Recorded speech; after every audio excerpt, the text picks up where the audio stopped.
Okay, thank you, Amit.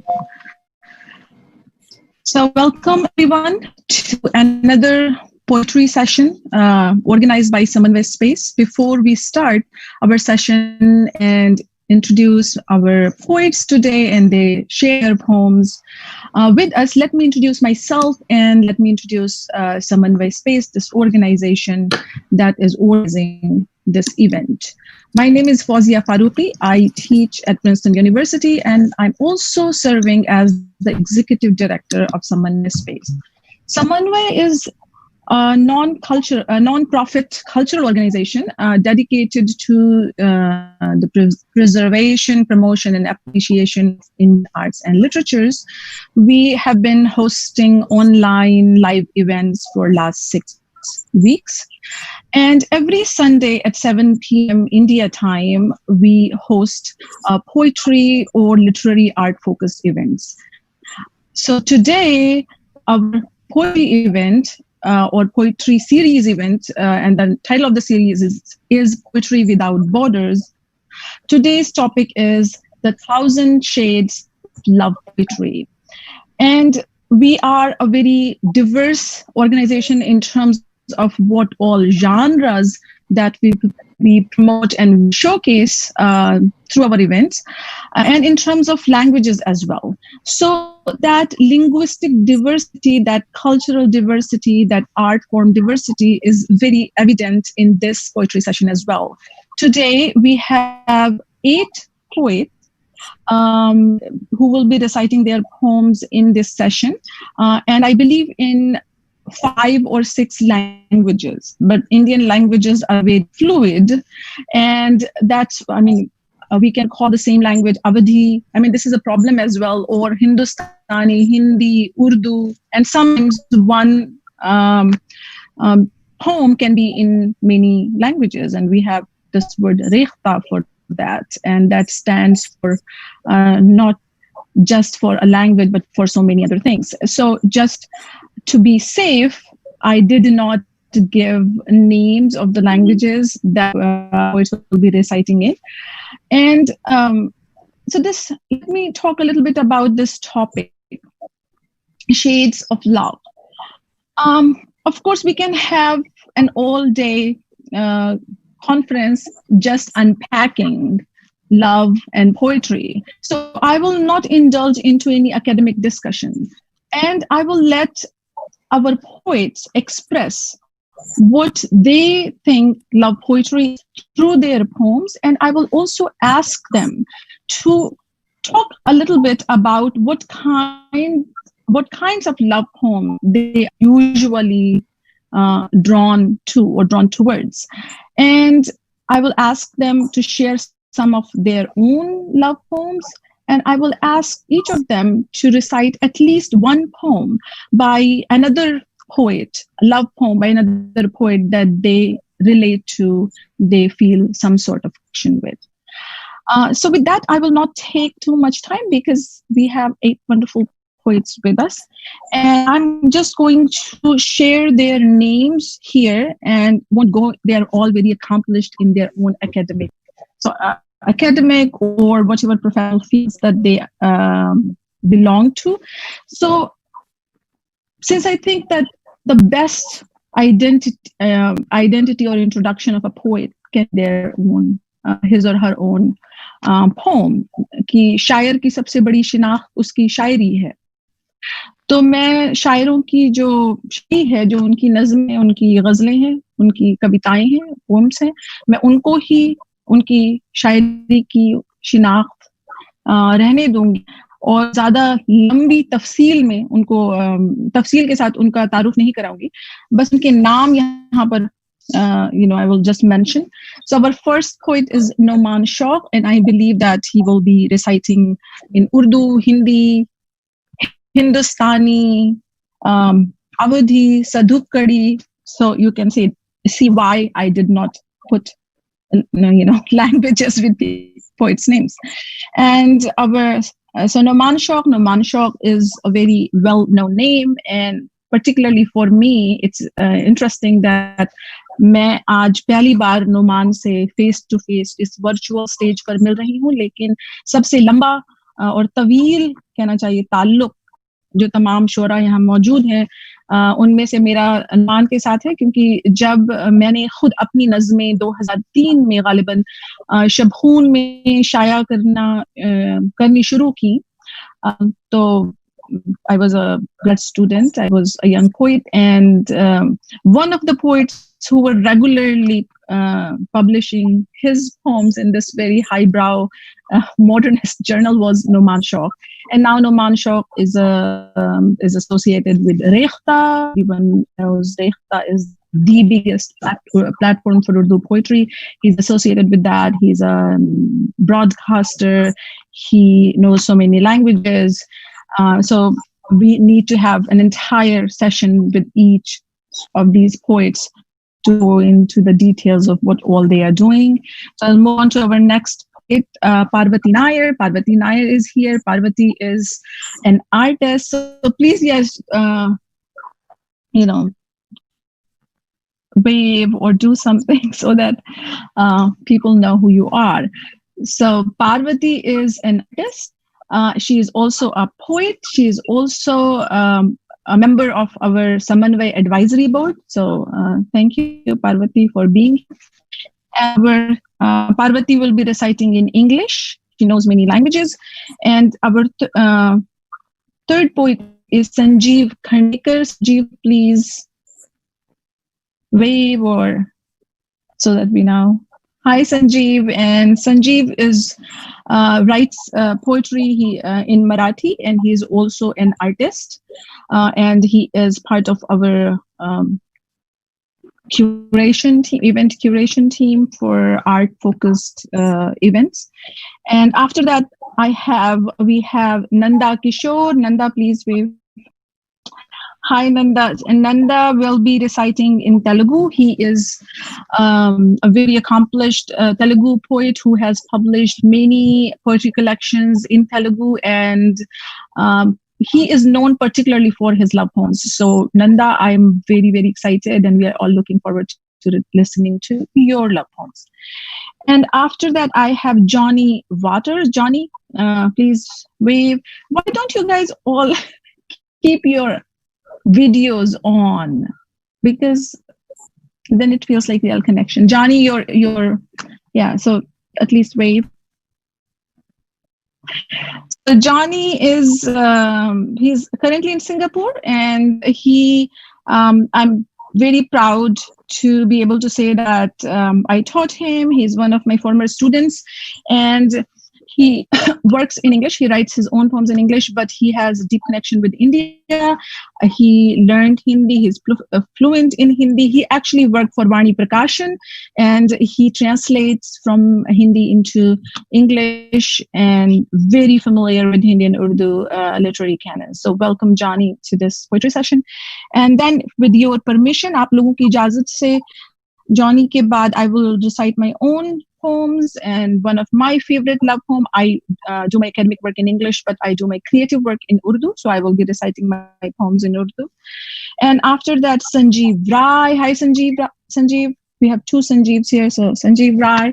Sanjeev writes in his poems in Hindi, and he has spent some time in Afghanistan. He knows Dari, so it will be very interesting. He will be presenting some poems mixing Dari and Hindi. I'm super excited about that. And last but not least, we have our youngest poet, Somesh Thapliyal. Somesh, please wave. So Somesh is, a big part of Delhi's young poets open mic poetry cafe scene, and he does spoken poetry, and we will I'm sure that you'll be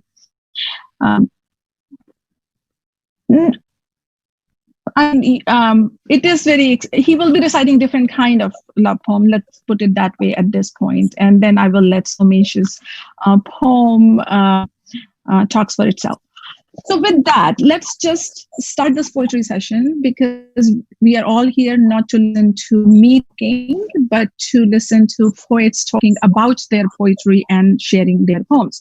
So मैं सबसे पहले, चूंकि नुमान को देखकर मुझको लखनऊ जमाना याद आ रहा है, जब हम लखनऊ में रहते थे और अपनी नज़्में शपून में शाया कर रहे थे, तो अब हम दावत सुखन देना चाहते हैं नुमान शौक साहब को कि वो अपनी नज़्मों से हमें नवाजें। बहुत शुक्रिया फौजिया। दरअसल आपने जिस फराख दिली का मुजाहरा किया है मेरा तारुफ कराने में, उसके लिए मैं बहुत शुक्रगुजार हूँ। हरचंद के उसमें आपने थोड़े बहुत मुबालगे से भी काम लिया है, उसका भी शुक्रिया। बहरहाल तो मैं चाहता हूँ कि मैं शुरुआत गजल से करूँ। तभी रेख्ता ने मेरी गजलों का एक इंतखाब शाया किया है, आखिरी इश्क सबसे पहले किया के नाम से। बहुत खूब, बहुत खूब। उससे एक दो गजलें, उसके बाद नज़में, और फिर यूं सिलसिला रहेगा। हाँ, तो नुमान और तमाम दूसरे शोरा, मतलब जरूरी नहीं कि कब आप क्या कहें, लेकिन हमारी ये कोशिश होती है समन्वय इवेंट पर कि जो शायर हैं, जो परफॉर्मर्स हैं, वो थोड़ी सी बात करें अपने बारे में या अपना रिश्ता जो उनकी शायरी से है। तो चूंकि ये love poetry is the topic, then I would like all of you to talk a little bit, a few sentences at least, about what kind of love poems you find yourself drawn to. So कुछ इसके बारे में जब आप चाहें। दरअसल मैं शुरुआत ही इससे कर लूं ताकि वो जो इंटरप्शन नस्र का शायरी के दरमियान ना हो। दरअसल इश्क अपने आप में कोई ऐसा लफ्ज नहीं है जिसकी कोई डेफिनेशन दी जाए, क्योंकि जब हम किसी चीज को डिफाइन करते हैं तो हम उसे लाशऊरी तौर पर महदूद कर रहे होते हैं, कहीं ना कहीं से उसकी पाबंदी कर रहे होते हैं। जबकि इश्क कोई ऐसी चीज नहीं है जो किसी एक परिभाषा में, किसी एक डेफिनेशन में जिसको बताया और समझाया जा सके। इश्क करने और इश्क जीने की चीज है, बस मेरे लिए यही इश्क है। तो बहरहाल मैं हाजिर करता हूं। अर्ज किया है, क्यों भला आधा अधूरा इश्क कीजिए, क्यों भला आधा अधूरा इश्क कीजिए, शेर कहिए इश्क पर या इश्क कीजिए। क्यों भला आधा अधूरा इश्क कीजिए, शेर कहिए इश्क पर या इश्क कीजिए। जो लिखा है, जो पढ़ा है, जो किया है, जो लिखा है, जो पढ़ा है, जो किया है, सब भुला देगी ये दुनिया, इश्क कीजिए। वाह वाह।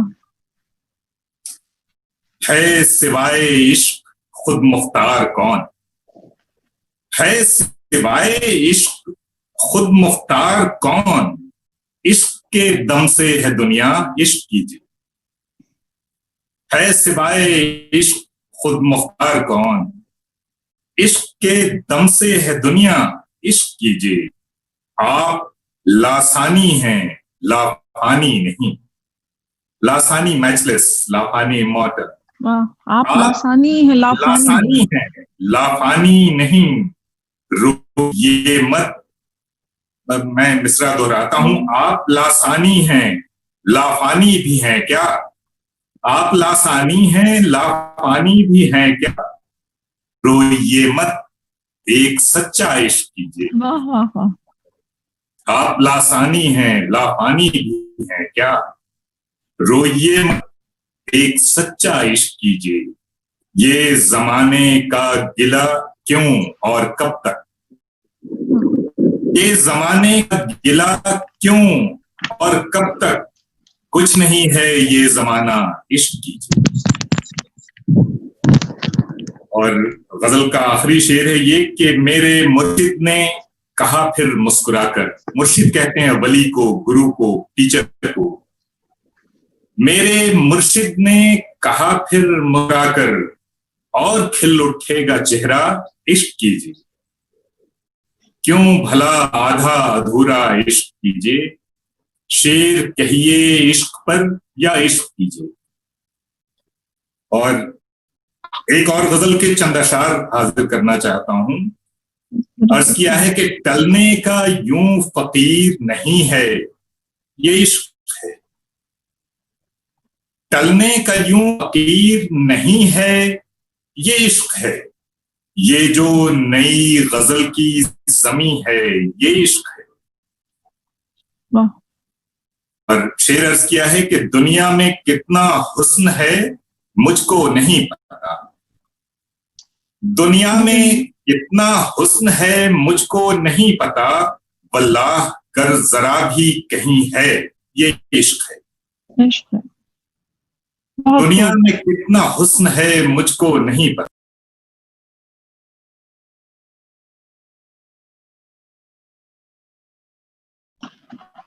Noman, you're now muted for some reason. Noman?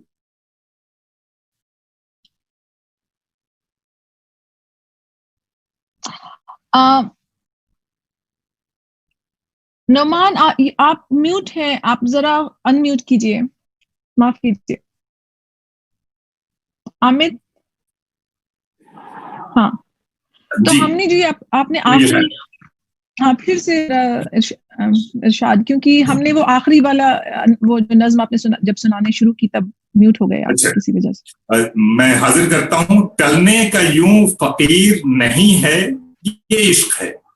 वाह वाह। टलने का यूं फकीर नहीं है, ये इश्क है। ये जो नई गजल की जमी है, ये इश्क है। ये इश्क है। दुनिया में कितना हुस्न है मुझको नहीं पता। वाह। दुनिया में कितना हुस्न है मुझको नहीं पता, वल्लाह कर जरा भी कहीं है, ये इश्क है। वाह। मैं इस जहां का सबसे अमीर आदमी हूं यार। वाह। मैं इस जहां का सबसे अमीर आदमी हूं यार, तुमने बना दिया है यकीन, ये इश्क है। मगरूर जिसको तूने कहा था वो मर चुका। गजल का आखिरी शेर कि मगरूर जिसको तूने कहा था वो मर चुका, कदमों में देख किसकी जबी है, ये इश्क। मगरूर जिसको तूने कहा था वो मर चुका, कदमों में देख किसकी जबी है, ये इश्क है। टलने का यूं फकीर नहीं है, ये इश्क है। ये जो नई गजल की जमी है, ये इश्क है। फौजिया, अब मैं चाहता हूं कि अपनी कुछ नज़में हज़रात की नजर करूं, ख्वातीन हज़रात की। तो एक दिलचस्प बात यह है नोमान कि आपने कहा कि इश्क पर मैं अपनी गजल सुनाना चाहता हूं और मैं इश्क के बारे में बात नहीं करना चाहता हूं। पूरी गजल जो है वो उसने हमें बताया कि इश्क क्या क्या है, तो ये बताने का सबसे अच्छा अंदाज था। दरअसल शायरी ने बड़ी गुंजाइशें दी हुई हैं, बड़ी रियायतें दी हुई हैं, तो ये उर्दू शुअरा उसका इस्तेमाल करते रहते हैं, मैंने भी किया। तो एक नज्म हाजिर करना चाहता हूँ। इस नज्म का उन्वान है अच्छा इश्क। अच्छे इश्क के लिए बहुत कुछ दरकार है। अच्छे इश्क के लिए बहुत कुछ दरकार है। इश्क के अलावा भी बहुत कुछ, और जिनके पास इश्क होता है बहुत कुछ नहीं होता उनके पास। बहुत बुरे लोगों के पास सब कुछ होता है जिससे पैदा किया जा सके अच्छे और सच्चे इश्क का कभी न टूटने वाला भ्रम।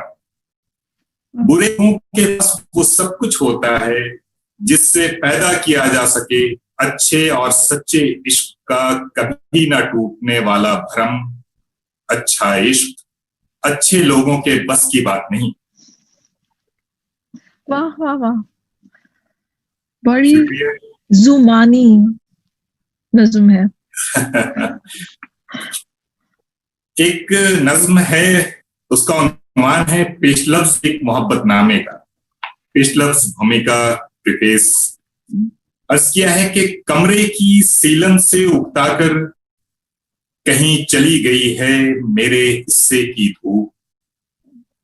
बंधन से डरने वाली चिड़िया उड़ रही है खोखले आकाश में।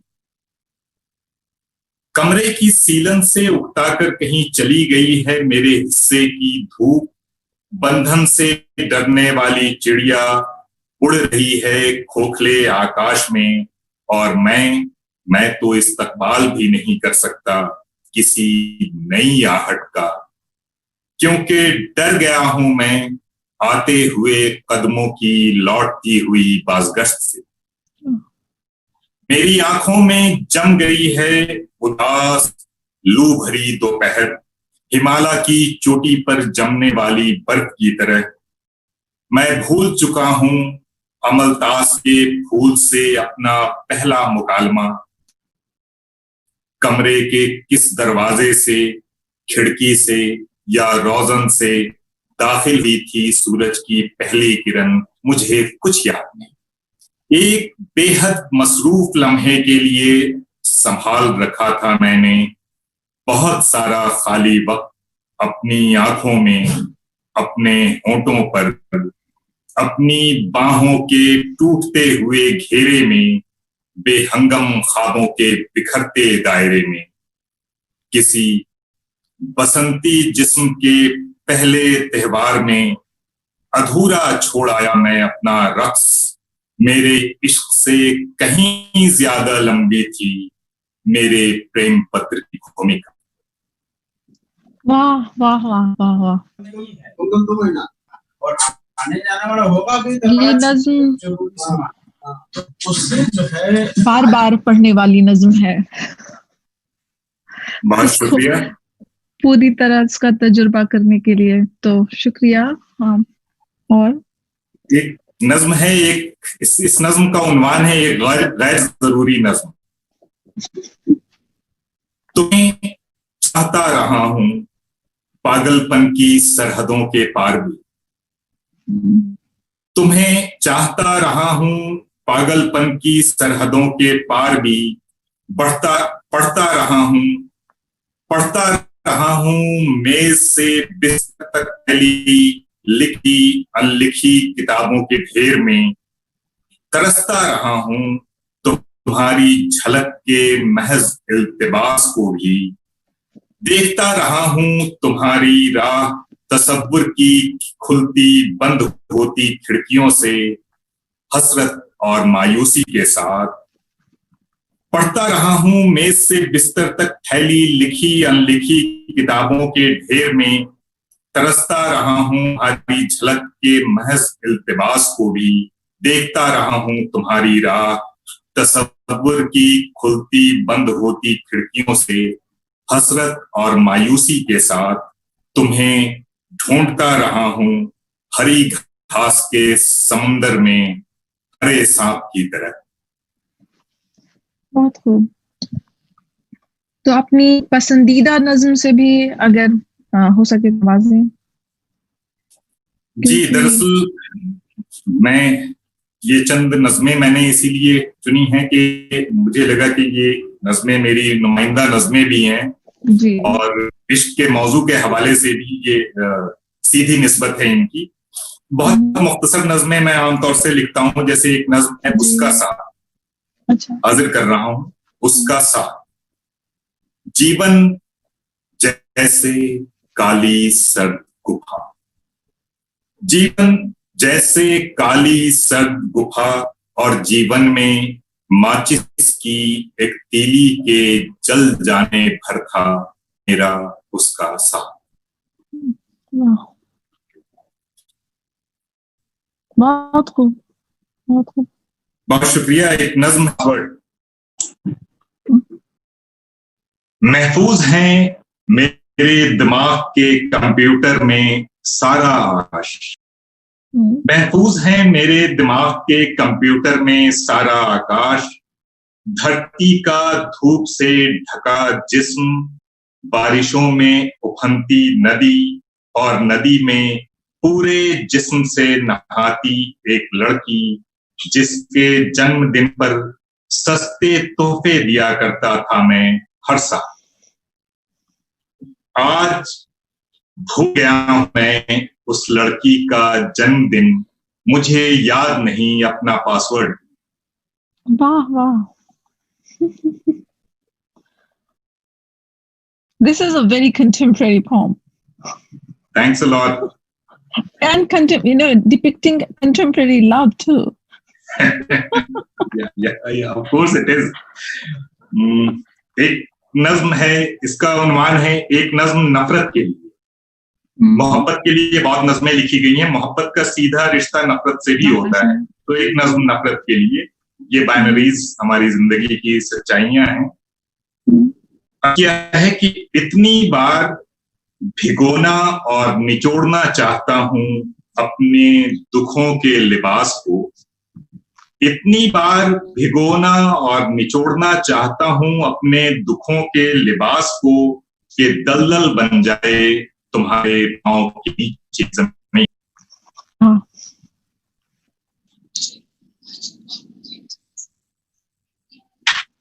बहुत शबखूनी नज़्म नुमान, क्योंकि मैंने ऐसी शबखूनी नज़्में उस ज़माने में लिखी। उस तरह की एक शबखूनी नज़्म मैं सुनाने भी वाली हूँ। जी और ज़हन जदीद में भी इस तरह की नज़्में ज़ुबैर साहब छापते थे, जिसमें आपकी नज़्में मेरी नज़्में वहां भी छपती थी। जी। एक नज़्म है तुम्हारे सिवा। जी। अर्ज किया है कि मैं हीरे की कीमत का अंदाजा उसके जहर से लगाता हूं, चमक से नहीं। मैं हीरे की कीमत का अंदाजा उसके जहर से लगाता हूं, चमक से नहीं। कोई खरा नहीं उतरा मेरी कसौटी पर तुम्हारे सिवा। और अब एक आखिरी नज्म पढ़ रहा हूं, शायद वक्त हो चला है। ये आखिरी नज्म है। इस नज्म का उन्वान है फ्रीजर में रखी शाम। और आपके मजमुए का वो भी है। जी, ये मेरे मजमुए का नाम भी है, फ्रीजर में रखी शाम। तो ये नज्म मैं हाजिर कर रहा हूं। तुमने मेरी रूह को एक काले ताबूत में रखकर कीलें ठोकी। तुमने मेरी रूह को एक काले ताबूत में रखकर कीलें ठोकी, जिस्म को लेकिन छोड़ दिया घनी रात के जंगल में सो जा। तुमने मेरी रूह को एक काले ताबूत में रखकर कीलें ठोकी, जिस्म को लेकिन छोड़ दिया घनी रात के जंगल में सो जाने को। और मैं तन के टुकड़े करके लफ्ज के संदूक में भरकर बीते दिनों के फ्रीजर में रख आया हूं। जब तुम अपनी गुजरी शामों के पट खोलोगी डर जाओगी। वाह वाह, बहुत खूब। बहुत शुक्रिया। और अब है कि मैं एक किसी और शायर का कलाम मुझे सुनाना था, तो मुझे लगा कि कबीर जो हिंदुस्तान की रूह की नुमाइंदगी करते हैं, और उन्होंने इश्क को तसव्वुफ से मिला के किस तरह का इश्क रचा है, मैं उसकी एक मिसाल के तौर पर मैं चाहता हूं कि ये उनकी एक गजल आपकी नजर करूं, आप हजरात की। तो ये है कबीर की गजल, पेश कर रहा हूं। हमन है इश्क मस्ताना, हमन को होशियारी क्या। हमन है इश्क मस्ताना, हमन को होशियारी क्या। रहें आजाद या जग से, हमन दुनिया से यारी क्या। बहुत खूब। जो बिछड़े हैं प्यारे से, भटकते दर बदर फिरते। जो बिछड़े हैं प्यारे से, भटकते दर बदर फिरते। हमारा यार है हम में, हमन को इंतजारी क्या। वाह वाह। खलक सब नाम अपने को बहुत कर सर पटकता है। खलक सब नाम अपने को बहुत कर सर पटकता है। हमन गुरनाम सांचा है, हमन दुनिया से यारी क्या। न पल बिछड़े पिया हमसे, न हम बिछड़े प्यारे से। न पल बिछड़े पिया हमसे, न हम बिछड़े प्यारे से। उन्हीं से नेह लागी है, हमन को बेकरारी क्या। कबीरा इश्क का माता दुई को दूर कर दिल से। कबीरा इश्क का माता दुई को दूर कर दिल से। जो चलना राह नाजुक है, हमन सर बोझ भारी क्या। हमन है इश्क मस्ताना, हमन को होशियारी क्या। रहें आजाद या जग से, हमन दुनिया से यारी क्या। बहुत खूब, बहुत खूब। शुक्रिया, शुक्रिया। बहुत अच्छी नज़में। और सब लोगों से एक तरह से मैं ये कहना चाहती हूँ कि आप लोग जो हैं, जब तक हम आप सुनाते रहेंगे, हम सुनते रहेंगे। और एक अच्छी बात जो है वो ऑनलाइन मीडिया की ये है कि ये हमारे मूड के हिसाब से मतलब चल सकता है। क्योंकि एक मतलब ऐसा नहीं है कि उसी कमरे में किसी और को आना है। जैसे हम जब क्लासों में पढ़ाते हैं तो हमें अपनी क्लास जो है बहुत अच्छी चल रही होती है, और लेकिन उसको एंड करना है कि और प्रोफेसर और एक ग्रुप स्टूडेंट्स का लेकर कमरे में आने के लिए तैयार रहता है। तो ऐसा नहीं, ये कमरा हमारा है जब तक, ये जूम रूम हमारा है। जब तक आप सुनाना चाहेंगे तब तक हम सुनते रहेंगे। और हमें ऑडियंस जो है, ऐसा नहीं है कि ये बस अभी है और फिर दूसरे लोग सुन नहीं पाएंगे, क्योंकि हम रिकॉर्ड कर रहे हैं। तो आप जो है वो हर हाल में सामीन जो है, सामीन तक आप आवाज और आपकी नज़में पहुंचेंगी। तो बहुत शुक्रिया। Parvati, are you here? Yeah. So Amit, please give Parvati a host rights, and then we will go to Parvati Nair. Yeah, I have rights now. You have rights. Okay, okay, Parvati. So the floor is yours. Welcome, Parvati Nair. And Parvati, as I said, that she is a poet and she is an artist. Actually, I was introduced to her as an artist. So, but then we learned that she's also a poet. So she will be doing something very interesting. She will be reciting her poems and will also be connecting with her poetry with her paintings. So Parvati, floor is yours. Yeah. Thank you. Thank you, Fauzia, and thank you, Samanvay, for inviting me to share my work this evening. It's such a pleasure and a privilege to be sharing with such a wonderful group of poets in such a wonderful variety of styles. So I'm drawn very much to the sort of long form poetry, and I write in English. And what I'm going to share this evening is a long poem that I've written. Love is a subject, but I will leave you to discover it yourself. It's a book and a poem called Mappings in a Fragmented City. And I've done an art installation around this poem at a solo show of mine called The Ambiguity of Landscapes. So some of the images that you see will be from that installation that I share with you. So, Mappings. This is the installation where the book of the poem was placed in an art gallery during the show. Mappings. Trust is no armor. Beneath my feet and around me, the tall spires flex claws, while motorways crack open, releasing specters that screech at the edge of memory. The grassy patches sharpen their blades, the streetlights turn toxic, and the splintered strangeness of the city grows. I had navigated the urban sprawl unquestioning of the map I'd held. It was not that the map was a thing of beauty. It was not just that the map was a thing of such bewildering, beguiling beauty, but that its cambers, contours, codes had coalesced into a promise to decode the city that I craved to inhabit. I had moved through the city, traversing its terrain with care. Obedient to the dictates of my map, I took every suggested route so that it was done right, so that I would arrive at the right destination, the address marked with the big X, where customarily the treasure awaits, the happy ending, the end of the journey. But the city had begun to warp and twist. Roadworks transform into chasms. Traffic lights remain an obstinate red. Construction sites become powerless barriers. I tried different routes, one after one, everything, anything, but they all lead inexorably to the dead letter drop box. It is cold here, half-remembered forms visible through its little black slit, slither and hiss, sibilant warnings. At its base, discarded missives flutter purposelessly, moved by chilly, unseen winds.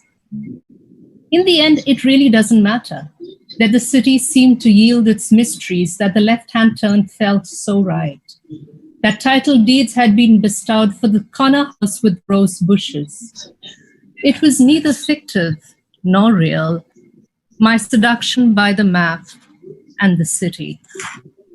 But it is too late, far, far too late when I realize that the map I hold may be the one I sought, that the city I crisscross may be the one of my seeking, but it was not actually the map for this city. The assurances and the reassurances buried the essential mistake that this fragmented accumulation of lines and symbols was the map of a different city.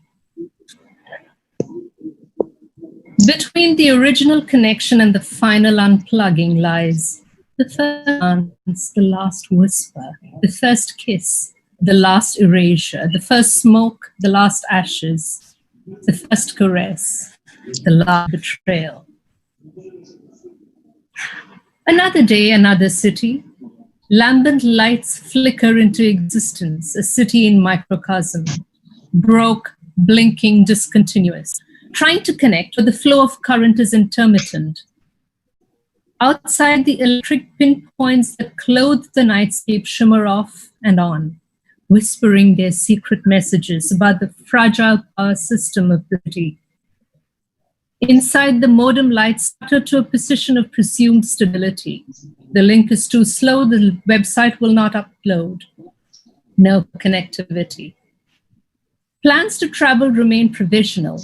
Anemic strategies to escape from a city that will not sustain me, to a city that cannot sustain me. Lost love tied to a lost city. Your sentences already mislaid in renamed streets. Raw yet nurtured, forbidden yet repeatedly relived like a rusty nail slammed into soft skin. This is not an irritant that awaits transformation, not like the precious grit secreted within an oyster's fleshy folds that anticipates the ecstasy of being opened. This is the interminable ache of erasure, line by line, dot by dot, all imagined futures. This is the chronic pain of doing the week's accounts while nurturing a migraine and enduring neighbors' renovations. Bang, bang, bang, blink, blink, blink. Powerless, I power off, wait, make the attempt all over again. The choosing of dates and affairs and prices that will yield the necessary permissions, delivered by a perpetually suspicious man, anonymous but powerful, behind a glass booth.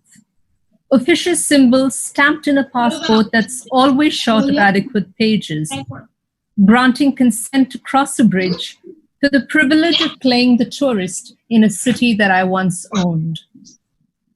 I decide to be decisive. Breathe. It is irrational to allow the past this power of incarceration. I submit my choices, click the mouse there. It is done. The city has other plans. Even as costs and dates and flights appear upon my bill, unbidden, the screen hangs. My immediate world becomes fuzzy like a mass of falling feathers, a failed flight. Tandem, once, airborne on a microlight aircraft, just skin separating air and clouds from blood and bone, soaring up and looking down through fleecy clouds that garland the city of remembered lights. In the city temple, the metal idol is bathed in milk and mutates into liquescent white as liquid drops tremble off the perfect bronzed body, suspended in time, then yielding to gravity. Drip, drop, drop down. Bones buried, and leached bare of color are shaped into a pair of loaded dice thrown by careless hands. Links carved of black ebony penetrate a linen cuff folded back, navigating the heft of sunlight through leaf-canopied boulevards. Chopsticks dueling for the last wonton, wantonly beckoning in a riverside cafe. The parenthesis of stolen silences within chattering bars, running up a dizzy hill pooled near our feet, to gleaming white chairs underneath an inky sky, the body's weight held, the infinite lightness of laughter, the unwrapping of ribbons around tissue-wrapped gifts. I resent that you still wait for me in the city's usual places, adept at mind mapping, burrowing deep into the crisscross lines of remembrances, liquefying entire streets, years, identities, friends, into Icarus fluid that flows into the cloacal black mouth of the underground river that traverses the city. The unseen waters are spanned by the city's architectural marvel, the broken bridge that will not bear the weight of unprocessed emotion, nor carry feet need touch the earth. The city does not wish now to be navigated, but its map remains a tenacious memory. I hold on to my map even as your footsteps move away onwards, merging into the noisy cacophony of the city's now indecipherable streets. As I watch the cartographies reassemble into the shape of polite nothingness, I've lost not just my city, but the map to my city seems a needless cruelty, immature overkill. Between the final unplugging and the new connection lies the first doorways, the last shutters, the first shelter, the last margins, the first invitation, the last refusal, the first entry, the last exit. A creature of the city, I reject both the city that I live in and the city that I lived in. I float formless between, detached. Space becomes time, and within its interplay, subtle shifts begin to happen. It is not an epiphany. Rather, it comes as a routine acceptance of reality that the old map is now as useful as shredded paper, coffee-stained paper napkin, or paper boat set afloat in the winter rain. Time compresses space into new geometries within which a chrysalis fights to remake itself. I begin to make marks, to mark its flat contours. My hands grope for organic dreams, to colonize the verticality of buildings, streets and passageways, railroads and jet streams crisscross to lay down new networks. The raucous clatter of the street, the frenzied clutter of the city, the indifference to personal histories merge to create generous anonymity, both inevitable and unexpected. They translate as newly invented symbols of a new map. Hesitant lines, unsure contours, but a topography nevertheless. The map reluctantly redraws itself and the self, staking its claim on another strange land. And that was mappings. And this was the installation of mappings at the solo show, where people were encouraged to kind of wander around the installation and pick up the book of poetry and read it and sort of look at mappings at the poem in a way as a piece of sculpture or architecture. Thank you, Parvati. It was absolutely beautiful, and this is something I said to you when you came to Samanvay, for our first event as an artist. And basically we learned about your poetry, and we kind of found that connection when I was interacting with you as an artist, that this connection between like your poetry and your art is so evident. And also it reminded me of some other poets that I have been working on. And Noman is sitting here. And for example, I was thinking about Zishan Sahil, a Pakistani poet. So the way you really mapped different emotions and made connection, with urban spaces. And I think Sanjeev or somebody wrote in the chat box the conjunction or juxtaposition of emotions against kind of imposing realities of urban spaces, all of that. Too much to grasp and take in. Very, very, very beautiful poem, and overwhelming in a good way. I will read, since you said to pick a favorite poem, I'll read just a very short one by, it's Poems of Love and War from Sangam Poetry, translated by A.K. Ramanujam. And it's special because he wrote in multiple languages, like many of you here, and very often would translate what he wrote into other languages himself. This will be short, and I'll just keep it really short. So it's from the first section of Poems of Love and War. It's from Agam, from the interior. It's just a short pair, and it goes, what she said to her girlfriend. In his country, summer west wind blows flute music through bright beetle holes in the waving bamboos. The sweet sound of waterfalls is continuous, dense as drums. The urgent, lowing voices of a herd of stags are oboes. The bees on the flowering steps become lutes. Excited by such teeming voices, an audience of female monkeys watches in wonder the peacock in the bamboo hill sway and strut like a dancer making an entrance on a festival stage. He had a garland on his chest, a strong bow in his grip, arrow already chosen, and he asked which way the elephant went with an arrow buried in its side.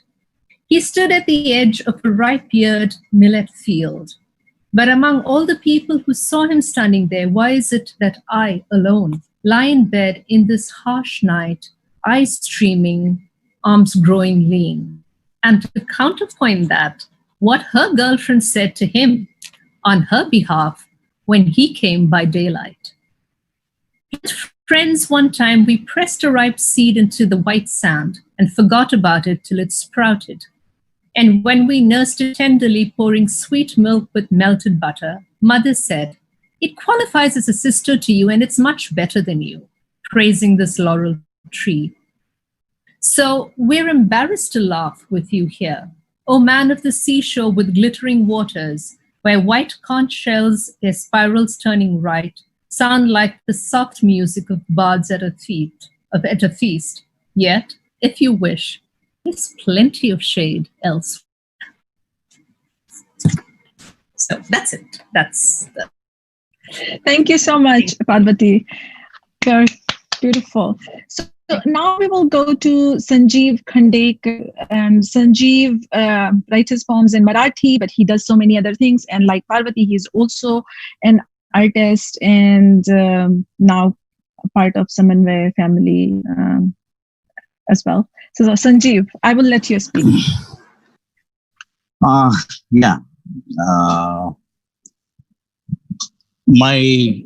I'm a poet for a long time and started writing much earlier.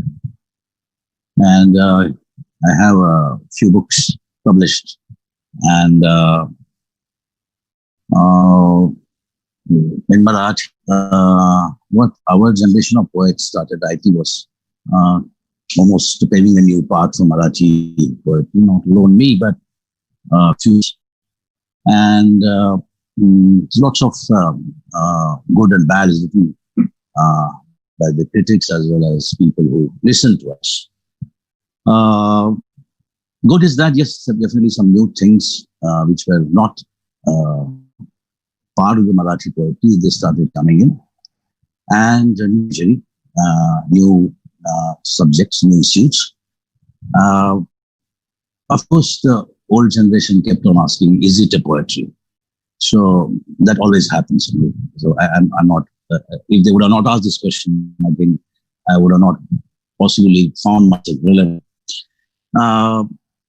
In my case, a lot of new things which I got as a majorie in poetry and art is like, for example, poetry on diesel, or diesel becomes sort of, or fossil fuel becomes kind of majorie in my poetry. Then stock market, virtual reality, virtual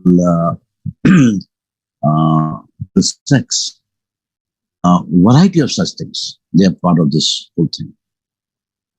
Unfortunately, most of my poems are very long. In fact, sometimes, or rather, most of the times, one poem, one book. So that kind of thing. So I may not be able to read all those things, but I have some couple of 2-3 small poems, and they're not translated in English. But one of them has got some excerpts translated recently. A very small couple of stanzas. So I'm going to read 2 of them without more time. As Fauzia said rightly in her brief, as well as in her WhatsApp message, that it's that love has a different shades and many shades, thousands, 10,000, I don't know how many, the many. But the common among them is that the love evokes and improves an ability to listen. Listening is rather submitting yourself. It is a kind of surrendering of a self. It is like stopping hearing of your own voice. It is agreeing to come on kind of a common platform, some kind of equality. Love is a continuous between the two, between you and the other. I mean, not the O capital other, but the other. And between you and maybe sometimes others. It is an opportunity to experience what other is experiencing. That is what I feel very important thing that love gives us. You can experience something which other is also experiencing. And it's like walking together, holding hands. One of the greatest men of our times, Mahatma Gandhi, taught us what is love in a very different way to the entire community. The kind of poem which I'm going to read today is actually a bunch of poems. I'm going to read one of them. In fact, when I was coming from my house to the studio today, it is an everyday scene that I see. Couple of, especially this is monsoon, pre-monsoon kind of thing. So always after every kilometer, you see couple of workers, they've gone into the drainage in a gutter, almost up to their neck. They're standing in the dirt and they're cleaning out the gutters. We have hundreds of deaths. Nobody has got figure. Even the government doesn't have figure. How many deaths per year happen in this male scavenging business? But we have hundreds of them. One estimate says still today, even the manual scavenging, we have around 25,000 or more than that people working. Many of them are women. Swachh Bharat and other things are not able to do anything about it. We keep reading about it. Today, 7 people died. 2 people died. They die inside the gutter while cleaning. Today yesterday I saw, tomorrow I'll see. I don't know, how do I relate and what do I do? I always feel so guilty about it, passing by. And I want them. I want to hold their hand in my hand. Sometimes I do it. But that's what is important, I believe. I mean, when we're talking about love, we need this love to them. So this is about, this particular poem is about where the protagonist is basically a man who is inside the drainage. And I just read it out.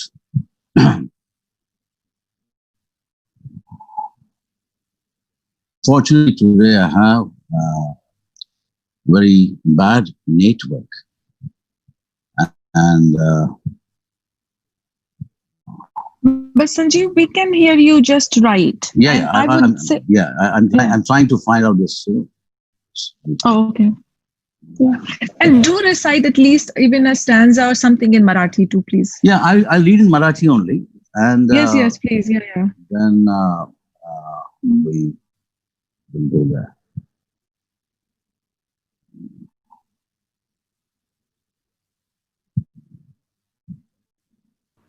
Just give me a few seconds.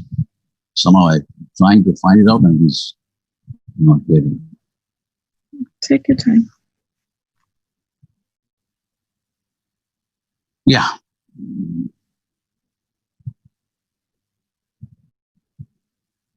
This poem, should I read first the translation, part of excerpts on it, or should I start with Marathi? I usually, because I deal with this situation all the time, because I'm based in America and do South Asian literature, I actually think that when we read translation first, it works better because people already kind of have a sense of what it is about, and then we can have a better sense of So this is a part of a translation, very small paragraph of it, and then I'll come back to the Marathi poetry. This is done by poet Anjali Purohit, the translation. It goes like this. So he came, after all, to annoy, swiftly bounding upwards like a Superman, as Saran has written down, making a bout out of a fresh leaf, plucked from history, going right across he came, and between the curves of the corrugated super comfort soles of my Nike shoes, automatically and without my knowing, in the magical space of this maze, it lodged itself like a shit, the eye of this man from the sewage tank. Then straight off from there, like a fish in a pool that's drying up, leaping and flip-flopping, belly up, gasping for a breath, he left, sticking to the tall, towering skyscrapers, he became Spider-Man. Else, hanging between the high-tension cables, gambling like a calf that has the wind in its ears, as though he were Batman, the horrifying man from the manhole, unraveling each knot in his innards like a glutinous sea octopus, he spreads all over the city. This is what is the translation of it. Now I read out the Marathi thing. Most of you do not understand Marathi, but still. But also this will be recorded, so I'm sure that we will reach out to Marathi. Yeah. This poem is untitled. तो आलाच त्रास द्यायला सुरकन सुळकांडी मारून Superman सारखा सारंगाने लिहून ठेवल्याप्रमाणे. Pause. इतिहासाच्या ताज्या पानाची देठापासून तोडून त्याची होडी बनवून वलवत आरपार तो आला. माझ्या नायकीच्या बुटांच्या वळणावळणाच्या सुपर कम्फर्ट सोल मधल्या जागेत आपोआप व न कळत जंतर मंतर मेज मधील जादुई अवकाशात चिकटला विष्ठेसारखा.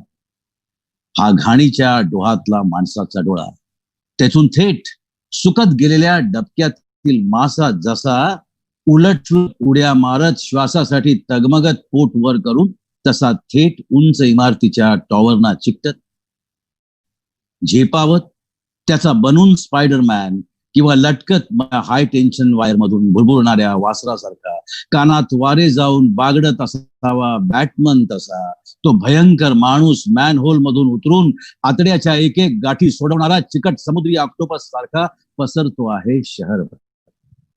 पॉज. आम्ही विणतोय त्याचा चेहरा एका महाविशाल गवती फुलाच्या छातीखाली उगवलेल्या डोंगरावर. एक एक मौसूत रेशमी धाग्याने प्रकाश अडवताना त्याच्या नाकासमोरचे सूत हलते म्हणून तो जिवंत असल्याचा अंधार किंवा पुरावा तर तो क्षितिजावर विणत विणत शवागारात आरपार सुयांचे आकडे टकटक आवाज करीत जे गाणे गातात, तो राग कोणता, तो सूर कोणता, किंवा घुसमटलेल्या उच्छ्वासात त्याने ढोसलेल्या कोणत्या दारूचा वास तुला आला, असले प्रश्न सोडवत आम्ही टांगतोय आमची अख्खी चित्रमालिका. किंवा असं म्हणा की त्या मॅनहोल मधील यतिमानवाने फेकलेले जाळेच टांगतोय 2 महाकाय टॉवर्सच्या मांड्यामध्ये लोंबकाळणाऱ्या अवकाशात.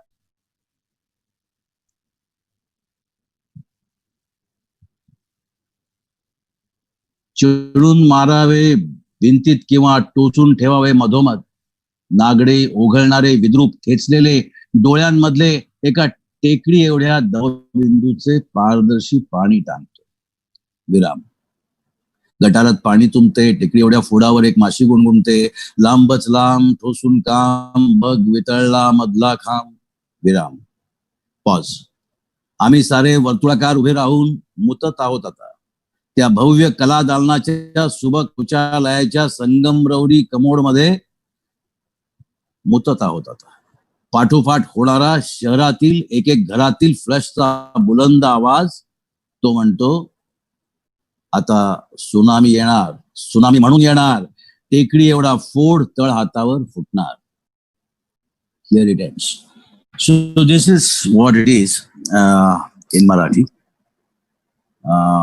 It says basically, comes like he's just everywhere in this city. And he says at the end that yes, I'm going to come back, but this time when I'll come back, I'll come like a tsunami. Remember that.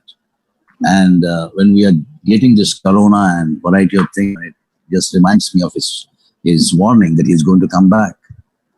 And when he comes back, he's not going to leave any one of us. That's what it is. Thank you. Now, of course, every time when I read this poem, I generally dedicate it to someone. The reading as well, poem also. And today, of course, no one else but George Floyd. Dedicating this to him. Now, second one is again a different one. This one is written quite some time back, almost 2006. So almost 14 years back. And this is about kind of a, I do not have any translation of this. So I'm just telling you what it is about. This is about kind of a virtual relationship. And I chose this because exactly, we are in a similar situation today. We're not able to meet. Yes. Neither any one of us to a normal relationship or even a lover outside. So everything is virtual. From speaking to someone, shaking hands with someone, or making love with someone. Yeah, virtual is the new real. Don't think. So this is a poem which basically talks about idea of kind of a debate, kind of a conflict between the real and the virtual. This poem, everything is happening out of virtual thing. So without making love, there is a birth and a lot of things. So it is like without having a history, living in a perpetual present and no future at all. So that's how it is. The title of this poem is Tini Sanzecha Nirmala Jyoti, means Ambra, the kind of light which we see towards the end of the evening. So this is Marathi, I just read this very old poem. Crystal appleच्या pixel पाकळ्या सोडवत खिसमिस म्हणत मीही ते फळ खाल्ले.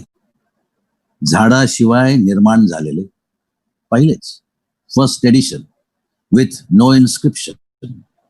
चिखलात उगवलेल्या कमळाप्रमाणे डिजिटल मॅट्रिक्स मधून प्रगटलेले, अलगद उन्हालाच लगडलेले. झाडाशिवाय पहिलेच म्हणजे कदाचित भूतकाळ किंवा इतिहास नसलेले, म्हणजेच कदाचित इन्स्टंट इन विट्रो इन विवा. उदाहरणार्थ बी पासून रूप, रूपाचे झाड, झाडाला फूल, फुलाचे फळ, यापैकी कोणतीच पायरी न चढलेले. उदाहरणार्थ मधल्या काळात गळलेली, नवी आलेली, जून झालेली पाने, फांद्या, खोड, टिंबर, खोडातील वय वर्षे दर्शवणारी वर्तुळे, फांदीवरचा पक्षी, त्याचे गाणे, फुलाभोवतीची माशी किंवा पानामागे उगवलेली बुरशी, अळंबी, कुत्र्याची छत्री इत्यादी इत्यादी काहीच माहीत नसलेले हे फळ. फळाचे हजारो पिक्सेल्स, त्यात साठवलेला गर, त्या गराचा व्यामिष्ट फॉर्म्युला, रस, गंध, रंग आणि क्षुधा भागवणारा प्रवाही, अप्रवाही, निर्हेतुक आत्मा. या कोणालाच पाठ नव्हती, पोट नव्हते. सारे सपाट, गुळगुळीत, चकचकीत, पारदर्शी, काचेचे क्रिस्टल, मॉनिटरच्या पडद्यासारखे त्याचे आवरण आणि अक्षर आकड्यांचे अंतरंग, तेवढेच लिपिबद्ध. आकड्यांच्या साख गुंफलेला आत्मा सदृश रूपाचा ताण, तणाव आणि ताण, जिवंतपणाचा नमुना म्हणून सुंदर गणिती समीकरण म्हणा तसे.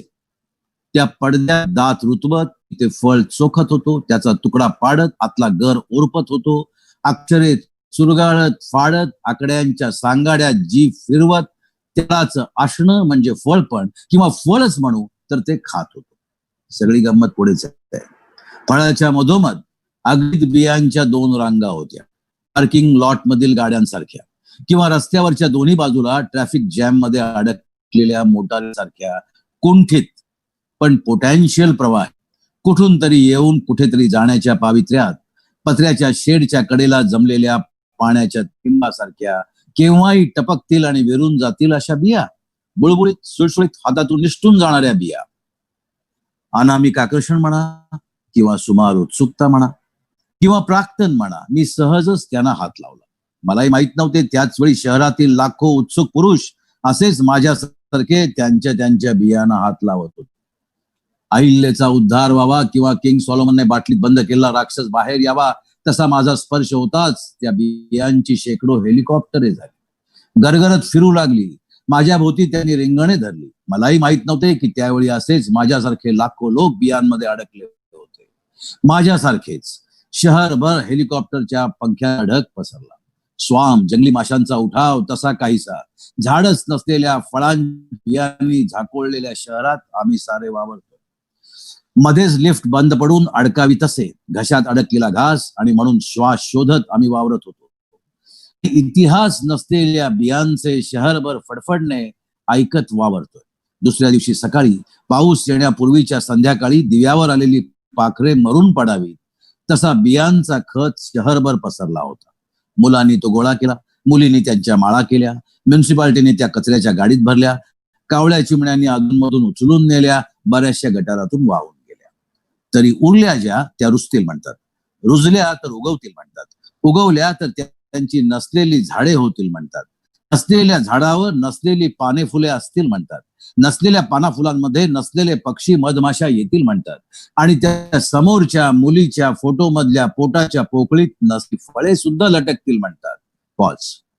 मी मायक्रोस्कोप बंद केला, चिरलेल्या बीची स्लाइड उचलून कपाटात ठेवली, नोट्स स्विच ऑफ केले. अर्धवट आकाशात समोरच्या भिंतीवर पडलेली माझी सावली अंधारात लपलेल्या मारेकऱ्यासारखी दिसत होती. मी उठताच माझी सावलीही उठून उभी राहिली. लांब लांब होत बाजूच्या जिन्यावर कुठेतरी जेव्हा संपली तेव्हा मी एकटाच रस्त्यावर उभा होतो. पॉज. मी प्रयोगशाळेत परतलो, हातमोजे चढवले, चिमट्याने जिन्यावरची सावली उचलली, तिला बशीमध्ये ठेवली, लोणच्याच्या भरणीत तेल ओतावे तसे कल्चर सावलीवर ओतले, सावली भिजवली, तिच्या भोवती आधाराला स्कॅफोल्डिंग लावले आणि सावली वाढण्याची वाट पाहत बसलो, थिंकर सारखा, हनुवटी खाली हात पालथा ठेवून. Here it ends. So this is how it is about it, and I think I have consumed all my minutes, or is there anything left? I mean, I was so mesmerized by your recitation, even though you were reciting in Marathi, but since you gave some introduction and there were a lot of common words, between Marathi and Hindi, so I was able to, so I was not I don't have a stopwatch here.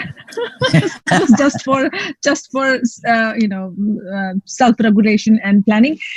So you can recite if you want one of your favorite love poems. Yeah, I just want to favorite love poem, or should I just read out? I mean, I wanted to read one small, another 2-3 pages from one of my old poems, which is translated in English, so that you will be able to get some kind of a of it.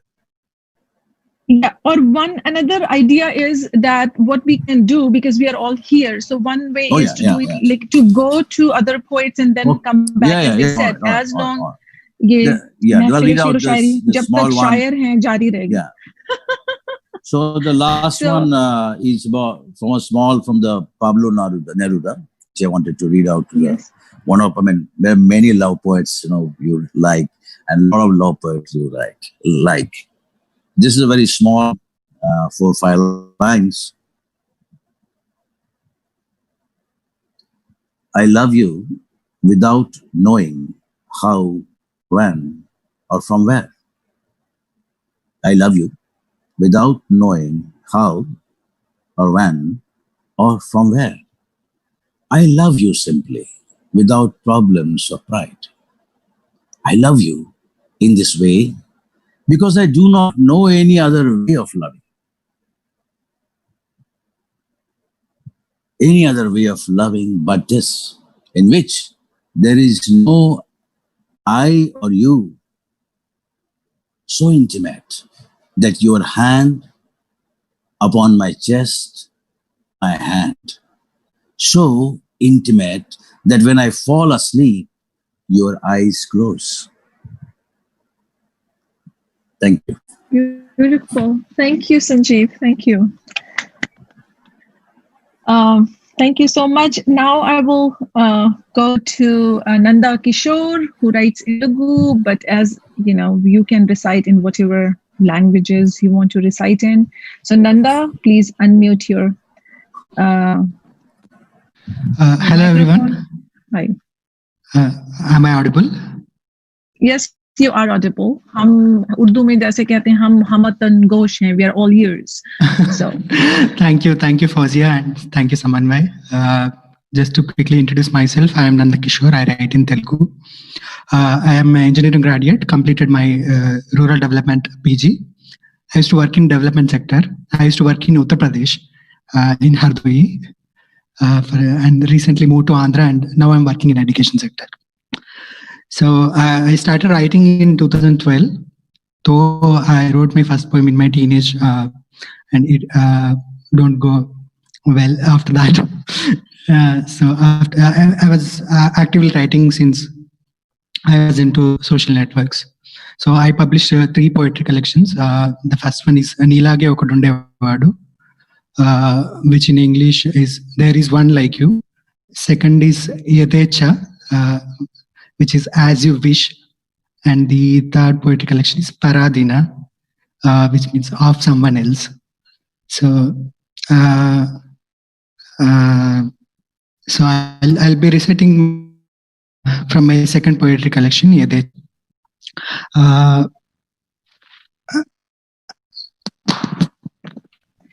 And for you, Nand, there are we have our entire team is we are hosting it out of Hyderabad. So just to let you know, so you will have a lot of Telugu native speakers out there, and part of our team, and people I'm working with, they speak Telugu.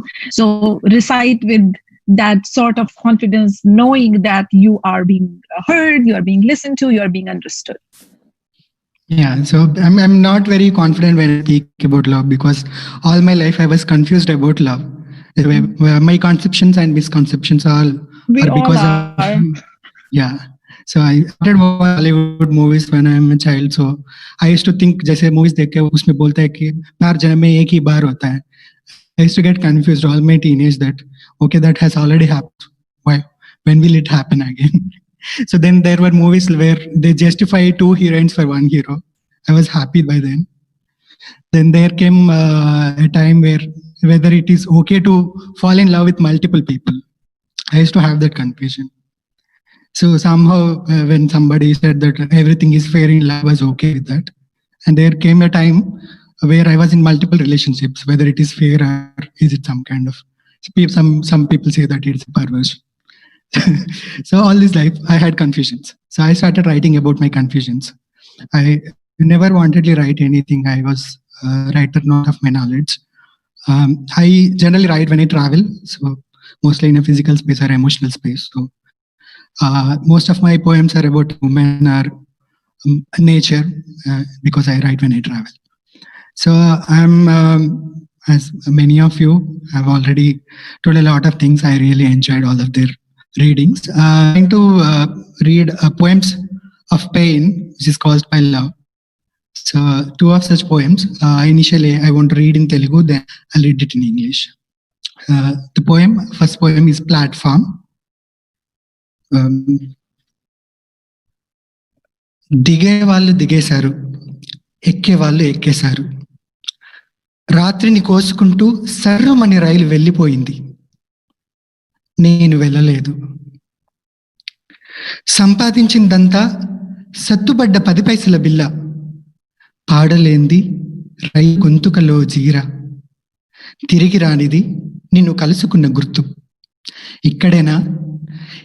ఇక్కడేనా మనం లోపల కంకర్రాళ్ళు పేరుకున్నప్పుడు, రైళ్లు కదిలినప్పుడు పసివాళ్ళుగా హత్తుకుంది.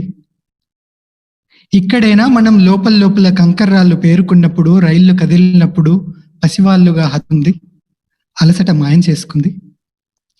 దాచుకున్నదేది నీ స్పర్శని తెచ్చివ్వలేదు, మసకబారిన దీపం వెలగలేదు, పాడుబడ్డ బావి కూడలేదు.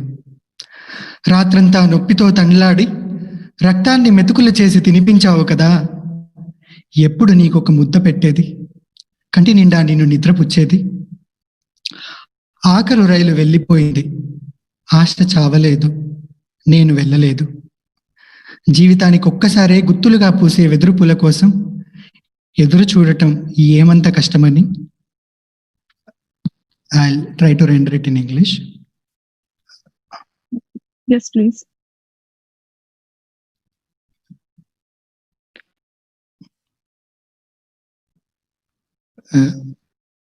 Some get in while others step out. The train leaves slicing the night. My journey is yet to be. The gruff note in the train's voice is a song I cannot sing. The memory of our meeting, a place I cannot return to. A dented dime is all I am left with. Isn't this where we hugged each other when trains thundered past us, when fears welled in us like stones on the tracks? The dried well does not swell. Never again the faded lamps will shine. Nothing brings the comfort of your cares. Throughout the night, writhing in pain, make morsels for my mouth's need. When may I share you one mouthful? When lull your eyelids full asleep? The last train has left like an unending hope. I cannot begin to leave. Waiting for the bamboo flower that blooms once in a lifetime. You will agree is but a trifle. Thank you. Very, very beautiful. Sensitive. Yeah. Thank you. The second poem is incomplete. I am reading it in Telugu first. నువ్వంటే కొన్ని గుర్తులు కాదు, నువ్వంటే కొన్ని గుర్తులు కాదు, ఆకాశం అంటే చుక్కలు కానట్టు, సముద్రం అంటే అలలు కానట్టు. నువ్వంటే కోపం లేదు, పసిపిల్లల చేతులు విసిరి కొట్టినట్టు, పారే వరదలో కొంత మట్టి కలిసినట్టు. నువ్వుండటం లేకపోవటం, నేను కూలిపోయేందుకు 2 పద్ధతులు. నువ్వుండటం లేకపోవటం, నేను కూలిపోయేందుకు 2 పద్ధతులు. విసిగిపో, నవ్విపో, కళ్ళలో రాసిన పద్యం పగలు దొరకదని తెలియక కాదు. నిన్ను వెతుక్కోవడం అంటే ఇష్టం పోక, కత్తి కంటే సులువుగా మాటలు దించేది ఇందుకే. గుండె ఎవరి కోసం కొట్టుకుంటుందో తెలిసి గుండె ఎవరి కోసం కొట్టుకుని తెలిసి ఇద్దరం ఒకసారి చనిపోవడానికి. In English of the same. You are not just few memorable moments. You are not just few memorable moments. Like the sky is not just few stars, and the sea a few waves. I am not angry with you. It's like when children flay their hands at you, or when some grit merges with the flood waters. Your presence and absence are two means for me to crumble and collapse. Laugh at me or get vexed. Not that I am ignorant. I can't rewrite a poem of my dreams when awake. Not that I am ignorant. I can't rewrite a poem of my dreams when awake. It's because the longing to search for you has died down till. Plunging words easier than knife. Plunging words easier than knife to learn truth, for whom the heart throbs and together die.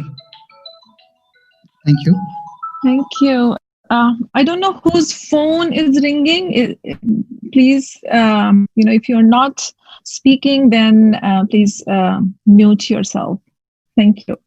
Thank you, Nanda. Beautiful poems. And now I know why my Telugu colleagues tell me that you are, very popular and famous. Your identity is of a love poet among contemporary Telugu poetry circles. So thank you. Now, would you like to talk about go ahead. Yeah. I also wanted to read a poem which I like. The poem is of Tagore. I'll render it to you.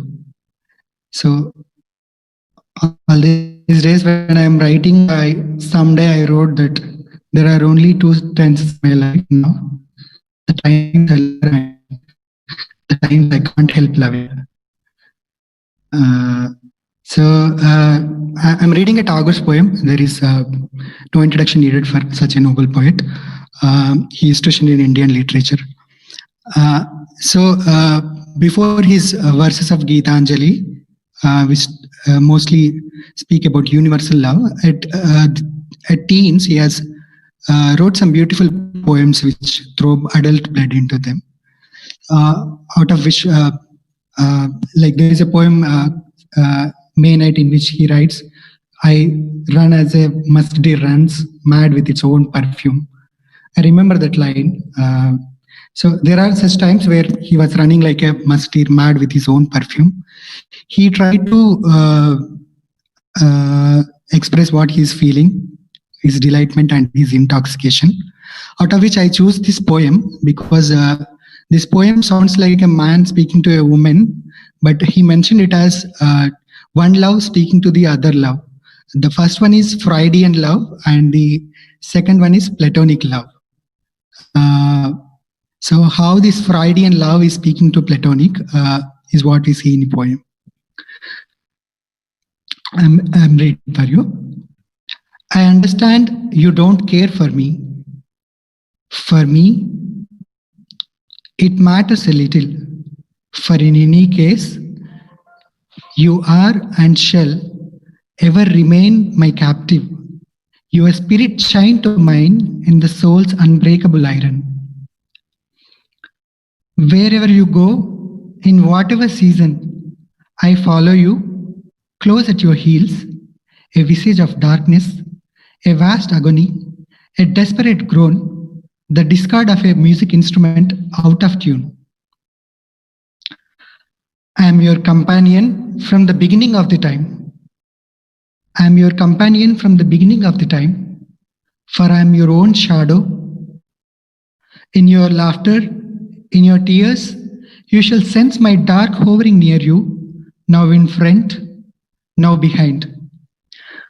At the dead end of night, when you are lonely and dejected, you will be startled to find how near I am seated by you, gazing into your face. Wherever you turn, I am there. My shadow sweeps over the sky and covers the earth. My piteous cry and my cruel laughter go everywhere. For I am hunger never appeased, thirst never quenched. I am always there, a dagger in your heart, a dagger in your breast, a poison in your mind, a disease in your body. So this is how a Freudian love where sexuality is an element and a platonic love where sexuality is not an element are speaking to each other. Yeah, beautiful. I mean, as someone who really works with these topics, I work with genders, and so I also teach courses, gender, sexual, and sexuality studies courses. I taught a course last year and took my entire class to India, gender, sexuality, and feminisms in South Asia. So particularly in South Asia, particularly in India, there are no boundaries. I mean, I would say that psychologically there are no boundaries between emotional love, erotic love, and spiritual love, because truth is something that is experienced and done by all elements that bring us into existence. So thank you so much. But thank you for bringing, attention to these different aspects of love. So thank you, Nanda. So I will now invite Johnny Water to recite his piece and his favorite poem. Johnny, please turn on your video. I just turned it on. Can you see? Actually, no.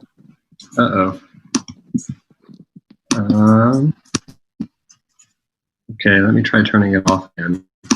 Yeah. Did that work? Yes, now you're on. Yep. Okay, wonderful. Sorry, everyone. So I feel so grateful to be able to read my writing and share it with all of you.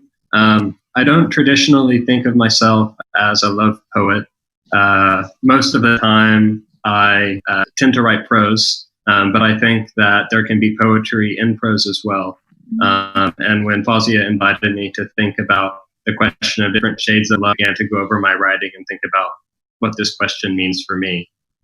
I think that from a very early age, one of the major questions that I was interested in had to do with the relationship between religion, spirituality, and love. And that was one of the major things that drew me to the study of Indian and South Asian culture and religion. You have the idea of the ishq, you have bhakti poetry, you have the beloved. And I come from a Catholic background. And so that's kind of the framework through which I began to think about this question and some of my writing as a younger adolescent. So in this piece, I'm going to read you an excerpt from a short story. The context of the story is it is about a seminarian who is 1 week away from being confirmed as a priest. The reason that he's becoming a seminarian is because his grandfather always wanted him to become one. And yet 1 week before he's going to be confirmed into the church, he begins to have a lot of doubts.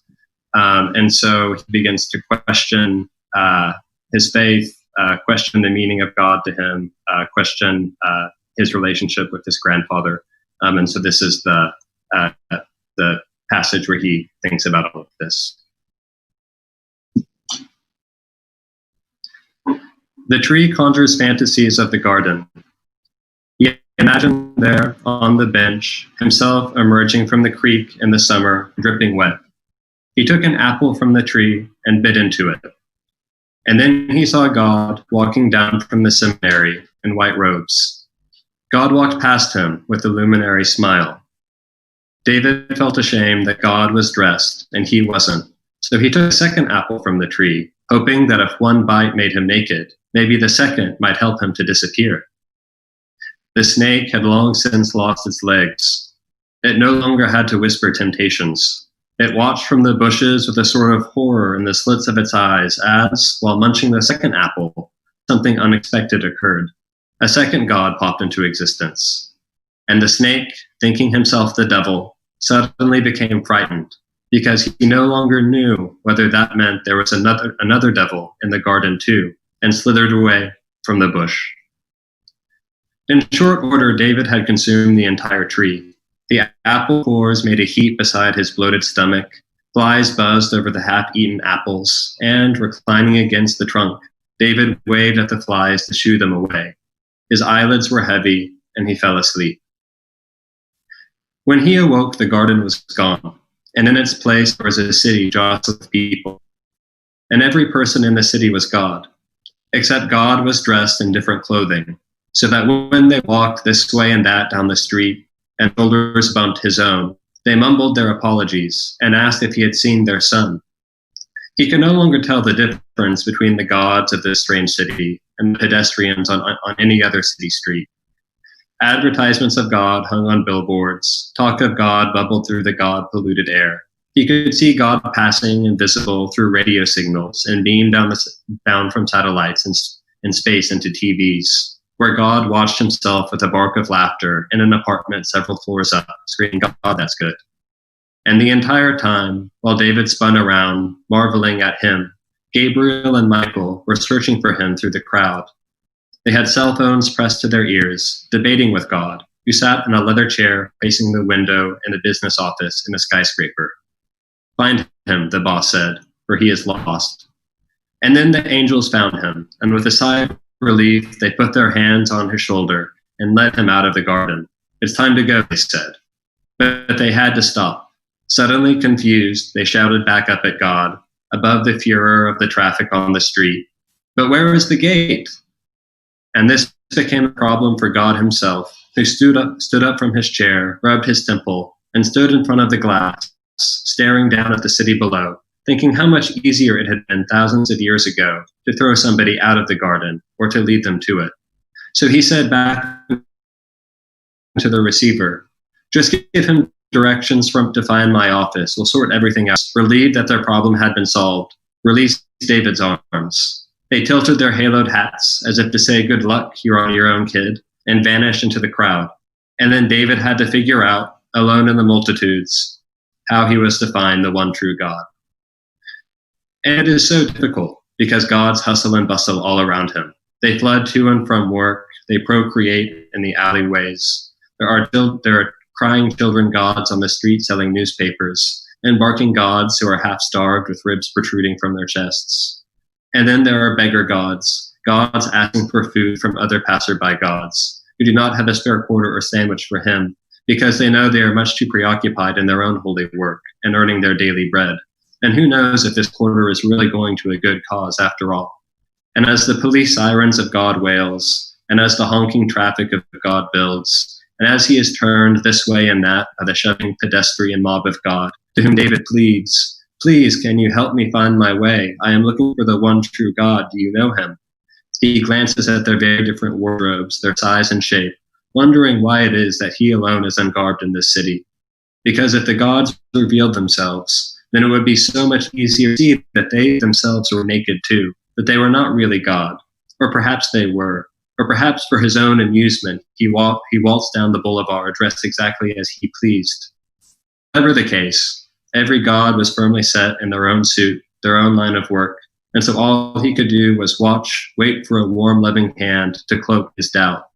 But even then, even if he had such a technicolor dream shirt, standing alone in the middle of the crossroads of the city of God, he would be called a fool, because while God may appear in many guises, he cannot be alone, much less his vanity, because he is everything, and a single point floating in the middle of space cannot be. "Stop!" David shouted. His voice carried across the countryside, enveloped by the big blue sky.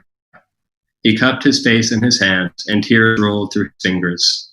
For that brief moment, he didn't care if anyone watched him from the windows of the central corridor, Father Mohan's or anyone else's. He couldn't stop the visions from coming, and wondered whether he might be insane. For the first time in a long time, his hope failed him, and he fell into self-pity, and again thought of his dying grandfather in bed.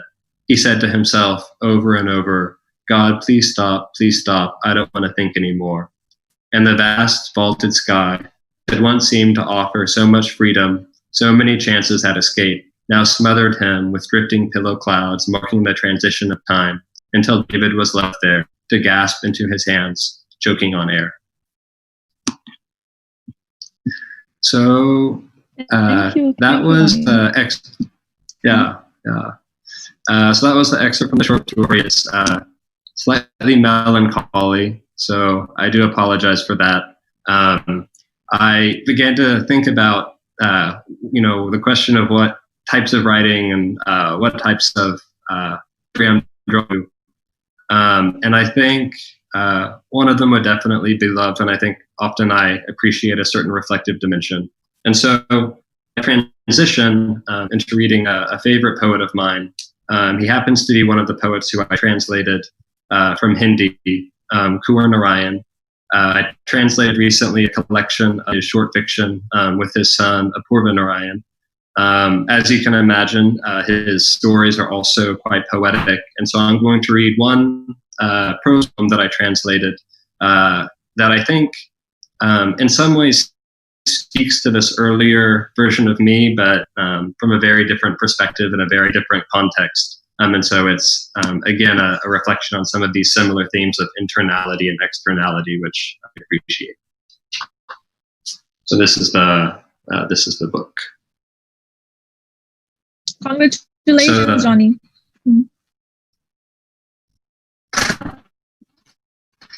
Thank you so much. मैं बहुत खुश हूँ कि आपने मुझे हिंदी सिखाई. आपकी अगर आपने मदद नहीं की तो मैंने ऐसा नहीं कर पाया. So near and around shapes. मुझे खुशी है कि मैंने आपको हिंदी सिखाई क्योंकि आप उस हिंदी का अच्छा प्रयोग कर रहे हैं.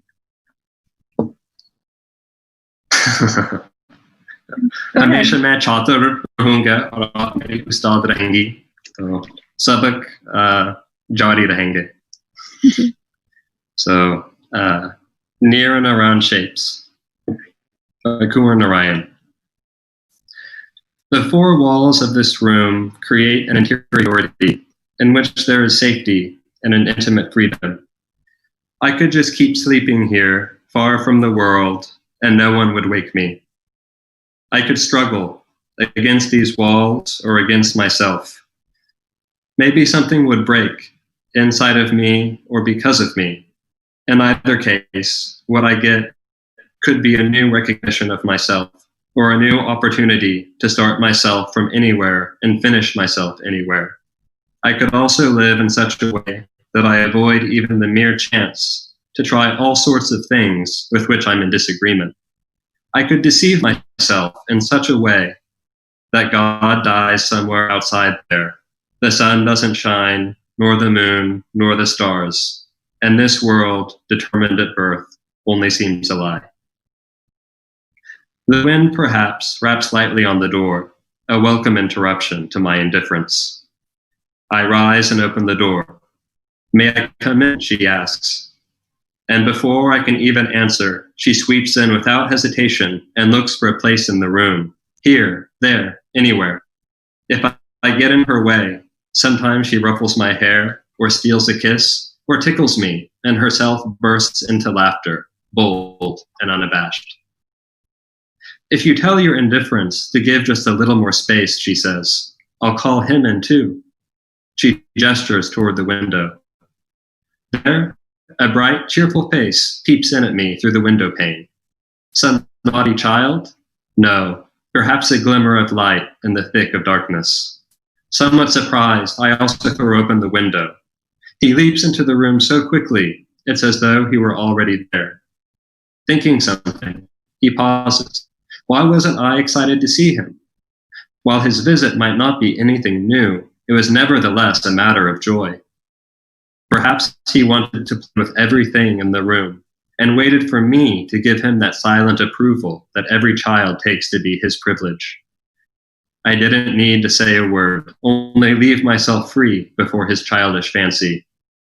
Today, however, even this was beyond me, and, one to bow at his slightest whim, just sat there like a stone.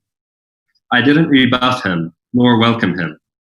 I just behaved toward that happiness he brought along in such a way as if it held no meaning, because it was a trifling, everyday affair. That light, eager to frolic about the room, began getting obstinate. I got up and slammed the window, and felt that I'd only been insulted. I'd only insulted a part of myself. Maybe the wind also felt bad, because he quietly let open the door and slipped outside. I considered that peace a relief, which so often becomes possible between myself and others. And then an unforeseen event occurred. That night, in the neighborhood, a child died. My indifference turns into a puzzling agony. Who was he? Not the same child who was here. What is it between us that kept me thinking about him again and again? That he was here. This was all. That's why. These pictures I make, mere lines and colors, or those dreams that get made, shapes entwined and dissolving into one another, she says, I don't understand them.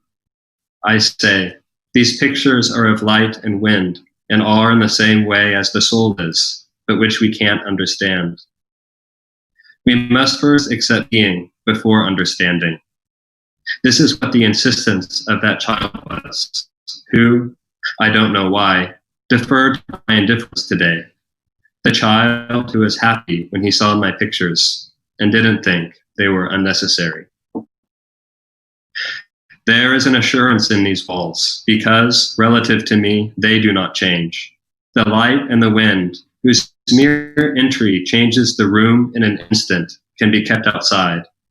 I can also begin myself from some other place in such a way that I do not love, nor grieve, nor hope. Life's meanings are many things, not just any one. And at that instant, I felt all the things in the room together presented me with a life in which there was neither good nor bad, because in it were neither needs nor duties. There was only a sequence of myself. Outside, the wind kept wailing and howling as if one of its own had died. With these juvenile needs galloping away on roads right and wrong, desperately pounding their fists and feet into dust, why should I accept that to not live like this is to not live at all? That is also a struggle, which one wages to win against one's needs. But she who beats her head outside in pain, she is only the wind. She won't understand what I'm saying. But I exist because of her, somewhat so that I will have to understand what she's saying. Rising quietly, I open the shuttered doors and embrace that primal, rugged tempest to my breast. Thank you. Thank you, Johnny. Thank you so much. This is, as I said in the beginning, I in a way, I organized this event for myself. As a poet, I wanted to reach out to poets who are not necessarily from my circle and kind of focus, and love is such a universal topic. I wanted to reach out and see what kinds of poems they are writing, what kinds of love poems that they relate to, and beyond Hindi, Urdu, and see what is common and what is specific in different tradition.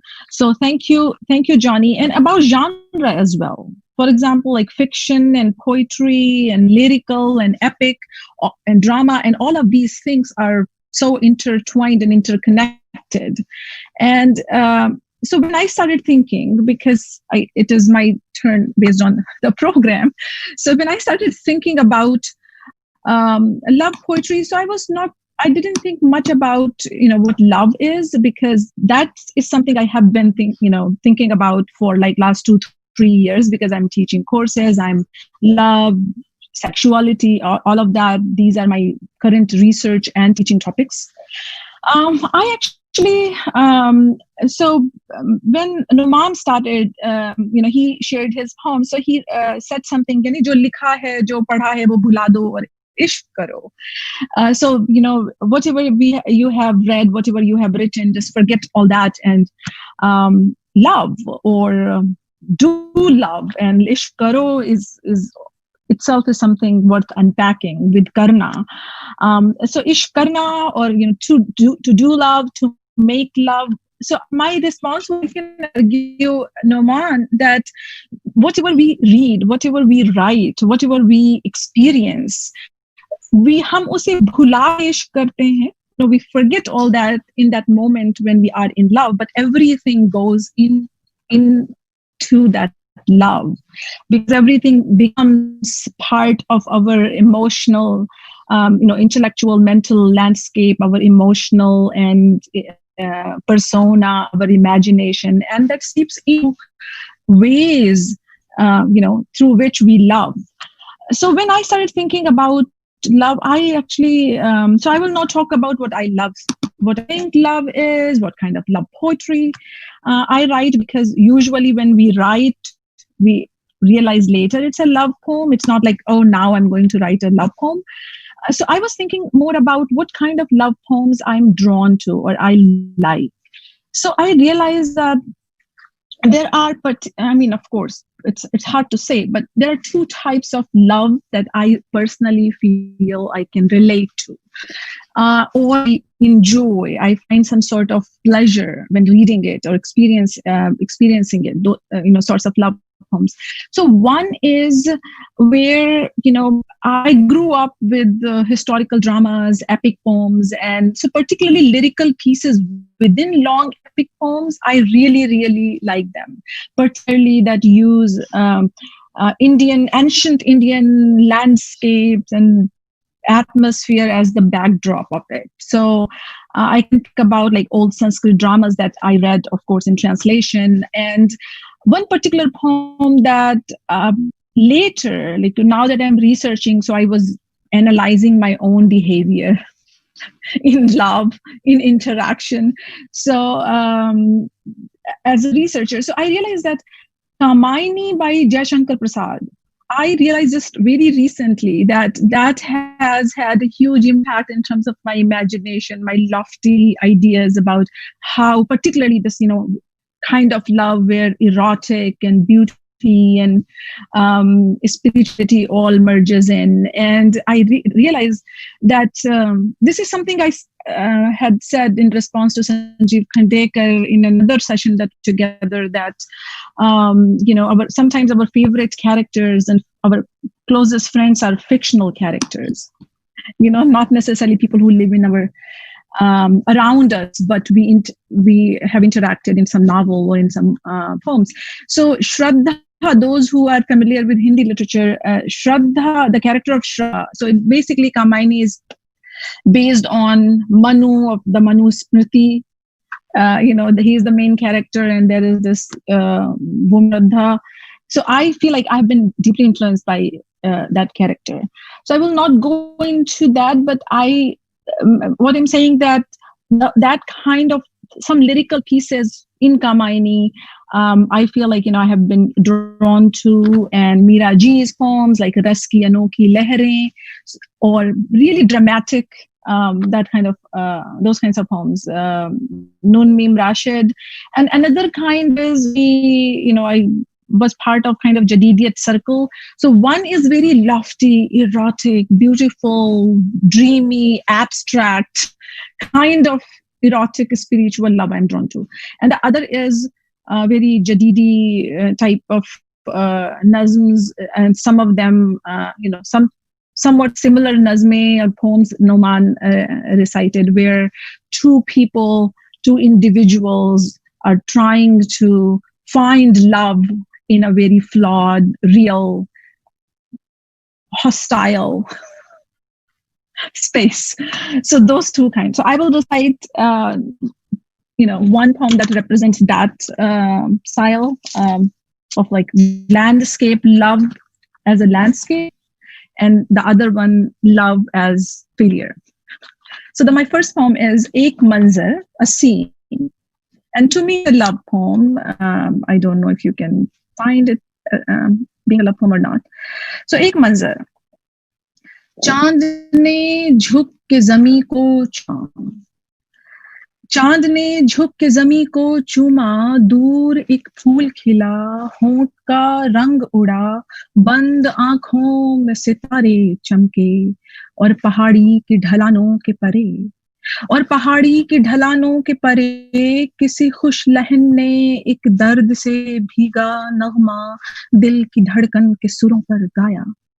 जिस्म से आग उठी, जिस्म से आग उठी, दिल से धुआं सा उठा, कैसा खुश रंग धुआं, कैसा खुश रंग धुआं, सुर्ख गुलाबी नीला, जिस्म की आग में चमका तो वो मंजर उभरा, आंख सूरज की न ठहरी जिस पर, चांद कुछ और झुका, चांद कुछ और झुका, और करीब, उफ ये बस्ता हवाओं की तपिश, खाक हो जाए कहीं नर्म उबलता दरिया, और दहकने लगे खुशबू के कमल, अज़्ज़मी ताब फलक, अज़्ज़मी ताब फलक, एक आलम हो चरागां जैसे, चांद ने हाथ बढ़ाकर लबे दरिया को छुआ, चांद ने हाथ बढ़ाकर लबे दरिया को छुआ, और फिर डूब गया नरम लहरों के तले। शुक्रिया। So this is one poem, Love as a Landscape, and another poem, more mundane and more, I would say, real. And so it is Apna Apna Samandar. Both of these poems have been published in Shakun. Apna Apna Samandar, each our own ocean. हमारे दिलों में कुछ डूबता जा रहा है, हमारे दिलों में कुछ डूबता जा रहा है, वो क्या है? क्या हम उसका भेद पा सकते हैं? कोहरे की सर्द चादर ने जंगल को अपनी साए में ले लिया है, कोहरे की सर्द चादर ने जंगल को अपने साए में ले लिया है, कोई आवाज नहीं, सिर्फ एक गहरी महक, कोई मेरे दिल में लोबान की धुन देता है, कोई मेरे दिल में लोबान की धुनी देता है, और आंखें जलने लगती हैं। हम धारे के मुकाबिल नहीं तैर सकते, हम धारे के मुकाबिल नहीं तैर सकते, और धारे के साथ भी नहीं, क्योंकि मुझ में एक समंदर है और तुम में दूसरा, क्योंकि मुझ में एक समंदर है और तुम में दूसरा।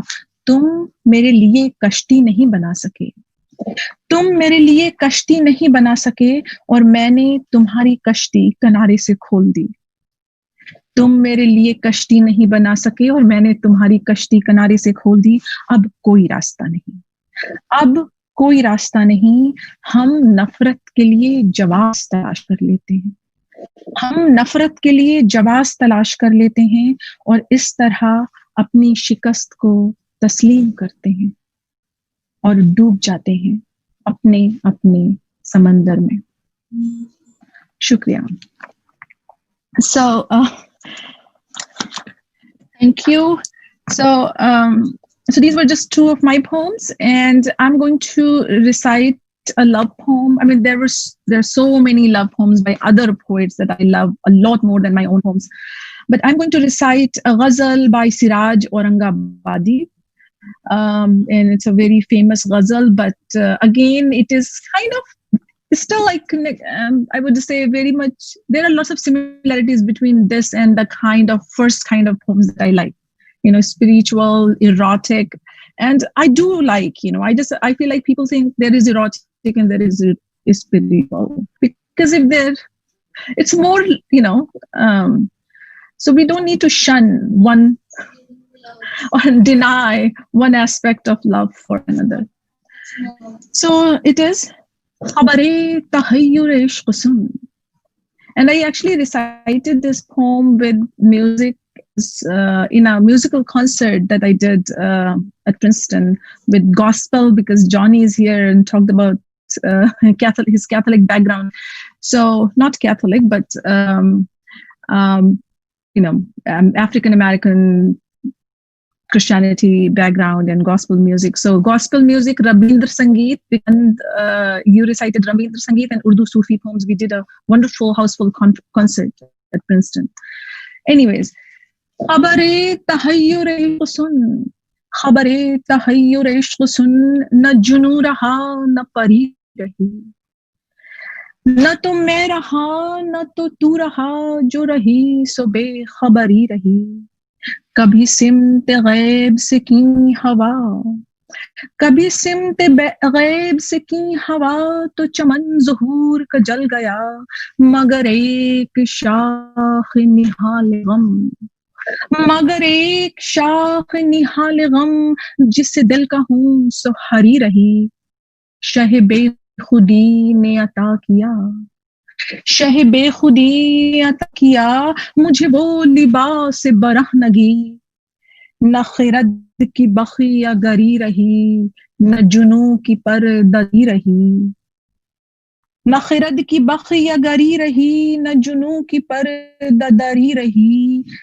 वो अजब घड़ी थी कि जिस घड़ी, वो अजब घड़ी थी मैं जिस घड़ी लिया दर्स नुस्खे इश्क का, कि किताब अक्ल किताब पर जो धरी थी तो ही धरी रही, खबरे तहय्युर इश्क सुन, न जुनू रहा न परी रही, न तो मैं रहा न तो तू रहा, जो रही सो बेखबरी रही.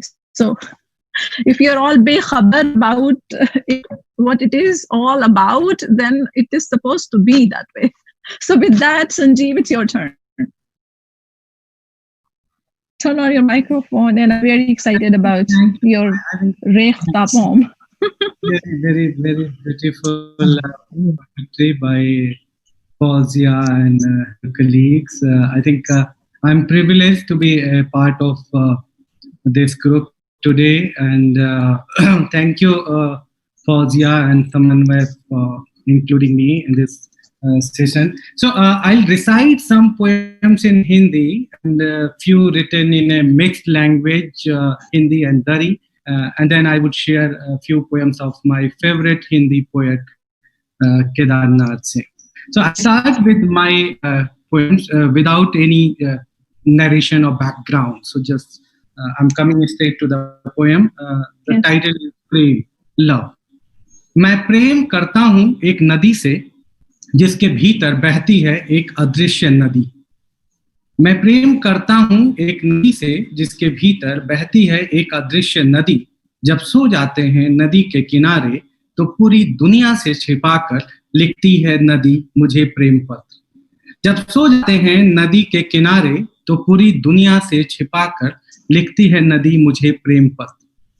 नदी ने काढ़े हैं कुछ फूल रेत पर, नदी ने काढ़े हैं कुछ फूल रेत पर और टांक दिया है कोने में मेरा नाम. नदी ने काढ़े हैं कुछ फूल रेत पर और टांक दिया है कोने में मेरा नाम.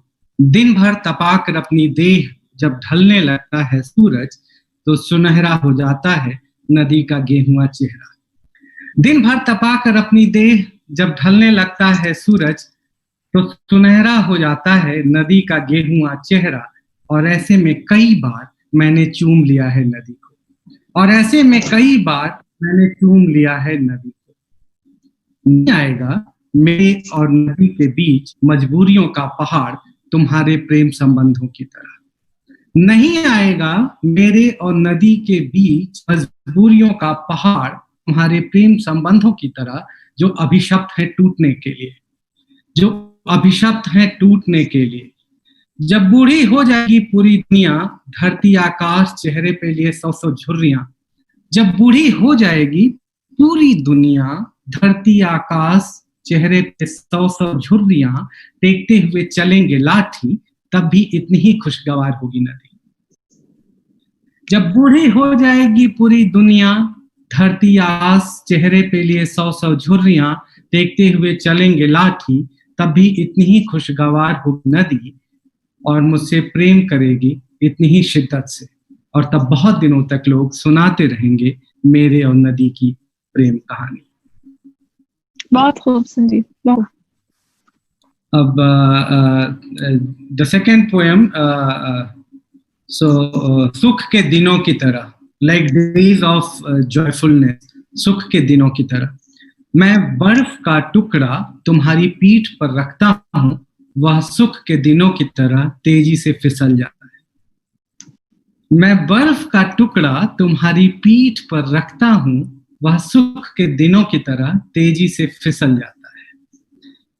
तुम्हारी एड़ियों को देखने से लगता है दुखों की जड़ें कितनी गहरी और फैली होती हैं। तुम्हारी एड़ियों को देखने से लगता है दुखों की जड़ें कितनी गहरी और फैली होती हैं।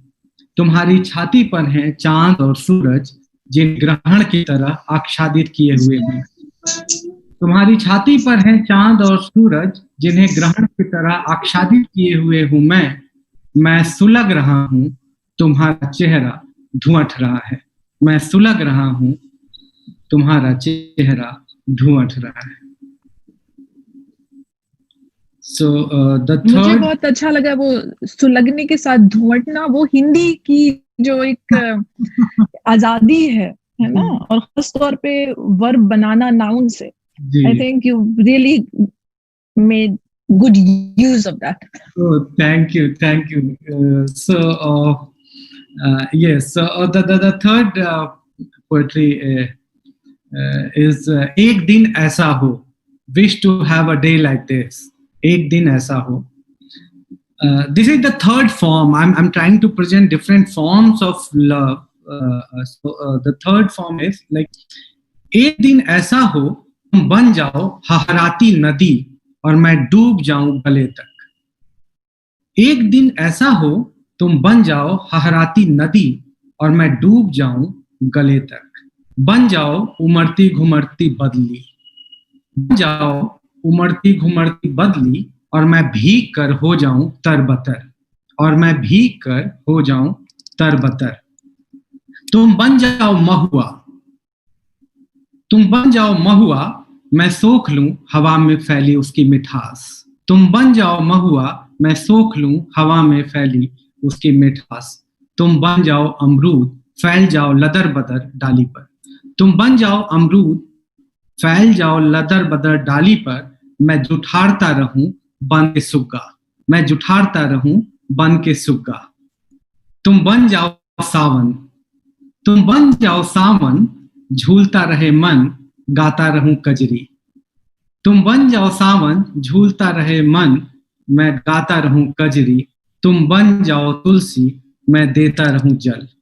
तुम बन जाओ तुलसी, मैं देता रहूं जल। एक दिन ऐसा हो, सब दिन ऐसा हो। So the another turf of the love poetry is like a very group of very small poems having a blend of Hindi and Dari languages, and that under the title of Kabul में सर्दी की शाम और एक सैनिक से बातचीत, an evening in Kabul and heart-to-heart conversation with a soldier, and the Gul Muhammad, the protagonist of this poetry is an imaginary character. तो गुल मोहम्मद हमेशा से सैनिक नहीं था, बंदूक लेके मुस्तैद। गुल मोहम्मद हमेशा से सैनिक नहीं था, बंदूक लेके मुस्तैद। उसके हसीन ख्वाब हिंदुकुश की तरफ फैले हुए थे, उसके हसीन ख्वाब हिंदुकुश की तरफ फैले हुए थे। अपने स्कूल के दिनों में अच्छी लगती थी उसको गांव की एक लड़की, अपने स्कूल के दिनों में अच्छी लगती थी उसको गांव की एक लड़की। उसने इजहार इश्क किया लेकिन नहीं हो सकी उसकी नामजदगी, नामजदगी इज एंगेजमेंट इन पर्शियन। उसने इजहार इश्क किया लेकिन नहीं हो सकी उसकी नामजदगी। गुल मोहम्मद बंदूक को एक बोशा देता है, गुल मोहम्मद बंदूक को एक बोशा देता है और मुस्कुरा के कहता है, अब मैंने बंदूक से आरुषी कर ली है, अब मैंने बंदूक से आरुषी कर ली है। Arushi is marriage. नंबर 2, अलग अलग विलायत में आ गए गुल मोहम्मद और वो। विलायत मीन्स स्टेट। अलग अलग विलायत में आ गए गुल मोहम्मद और वो। पिछली ईद पर मिली थी गांव के बाजार में, पिछली ईद पर मिली थी गांव के बाजार में। दुआ सलाम के बाद पूछा था गुल मोहम्मद ने कैसी हो, दुआ सलाम के बाद पूछा था गुल मोहम्मद ने कैसी हो। मैं दुआ में याद रखती हूँ, तुम भी याद रखना। The third, गुल मोहम्मद को याद है उसकी सालगिरह और वो दिन जब पानी के गिलास के साथ पकड़ा दी थी उसने इजहार इश्क की पर्ची। गुल मोहम्मद को याद है उसकी सालगिरह, वो दिन जब पानी के गिलास के साथ पकड़ा दी थी उसने इजहार इश्क की पर्ची। कभी कभी जब बेकरार हो उठता है दिल, मोहम्मद लिखता है अपना पैगाम। कभी कभी जब बेकरार हो उठता है दिल, गुल मोहम्मद लिखता है अपना पैगाम, और बिना नाम पता लिखे पोस्ट कर देता है अपना खत। नंबर 4, गुल मोहम्मद को मिल गई थी स्कूल में उसकी एक हिसाब की कॉपी। गुल मोहम्मद को मिल गई थी स्कूल में उसकी एक हिसाब की कॉपी। हिसाब कम फूल ज्यादा बने थे उस कॉपी में। हिसाब कम फूल ज्यादा बने थे उस कॉपी में। कॉपी के आखिरी पन्ने पर एक जगह लिखा था गुल मोहम्मद। कॉपी के आखिरी पन्ने पर एक जगह लिखा था गुल मोहम्मद। सालों गुजर गए, गुल मोहम्मद ने वो कॉपी नहीं लौटाई। सालों गुजर गए, गुल मोहम्मद ने वो कॉपी नहीं लौटाई। And the fifth one and the last of this Hindi दरी इज, जब बहुत दिनों तक वो नहीं आई स्कूल, उदास रहने लगा गुल मोहम्मद। जब बहुत दिनों तक वो नहीं आई स्कूल, उदास रहने लगा गुल मोहम्मद। कभी जोर से फेंकता था एक पत्थर दरिया में, कभी कभी जोर से फेंकता था एक पत्थर दरिया में। जमीन पर लिखता था कोई नाम, जमीन पर लिखता था कोई नाम। शाम ढले बातें करता था चांद से, शाम ढले बातें करता था चांद से। एक दिन गुल मोहम्मद ने लगा दिया सहतूत का एक दरख्त उसकी याद में। एक दिन गुल मोहम्मद ने लगा दिया सहतूत का एक दरख्त उसकी याद में। आज वहां परिंदे बसर करते, आज वहां परिंदे बसर करते। Thank you. लगा हम अफगानिस्तान में हैं। शुक्रिया, इट्स माय ऑनर। सो अगर आप तक पहुंच रही है कविता, my favourite Hindi poem is Kedarnath Singh. No, so he is no more. But उनकी एक दो छोटी कविताएं मैं पढ़ता हूँ। एक बहुत छोटी कविता है, हाथ। उसका हाथ अपने हाथ में लेते हुए मैंने सोचा, उसका हाथ अपने हाथ लेते हुए मैंने सोचा, दुनिया को हाथ की तरह गर्म और सुंदर होना चाहिए। दुनिया को हाथ की तरह गर्म और सुंदर होना चाहिए। दूसरी कविता है केदारनाथ सिंह की, तुम आई जैसे छीमियों में धीरे धीरे आता है रस। तुम आई जैसे छीमियों में धीरे धीरे आता है रस, जैसे चलते चलते एड़ी में काटा जाए धंस। तुम दिखी जैसे कोई बच्चा सुन रहा हो कहानी, तुम हंसी जैसे तट पर बजता हो पानी। तुम दिखी जैसे कोई बच्चा सुन रहा हो कहानी, तुम हंसी जैसे तट पर बजता हो पानी। तुम हिली जैसे हिलती है पत्ती, जैसे लालटेन के शीशे में कांपती हो बत्ती। तुम हिली जैसे हिलती है पत्ती, जैसे लालटेन के शीशे में कांपती हो बत्ती। तुमने छुआ जैसे धूप में धीरे धीरे उड़ता है भुआ, और अंत में जैसे पकाती है गेहूं के खेतों को तुमने मुझे पकाया। और अंत में जैसे हवा पकाती है गेहूं के खेतों को तुमने मुझे पकाया। इस तरह जैसे दाने अलगाए जाते हैं भूसे से, तुमने मुझे खुद से अलगाया। Thank you. अगर फिर दूसरे दौर में अगर वक्त रहा तो I like to recite another poem, but so much. शुक्रिया, बहुत अच्छा। और ये भी कि दौर तो ये चलता रहेगा। हम ये जो है ऑनलाइन होने का एक फायदा ये है, हम तो ऑनलाइन इसलिए गए क्योंकि हम फिजिकल प्रोग्राम नहीं कर सकते थे। That was not the original plan. So Covid forced Samanvay to go online, but now I feel like this is a good platform to be। तो जब हम अपने चैप्टर्स दिल्ली में, लखनऊ में, हैदराबाद में, कोलकाता में शुरू कर रहे होंगे, जो हमारा प्लान है एज एन ऑर्गेनाइजेशन, तो हम फिर भी ये ऑनलाइन सिलसिला जारी रखेंगे, क्योंकि ये एक तरीका है कि लोग अलग अलग जगह से एक साथ आ सकते हैं एक स्टेज पर, जो मुमकिन नहीं है अनलेस कि आप एक फेस्टिवल कीजिए साल में एक बार और फिर लोगों को बुलाइए।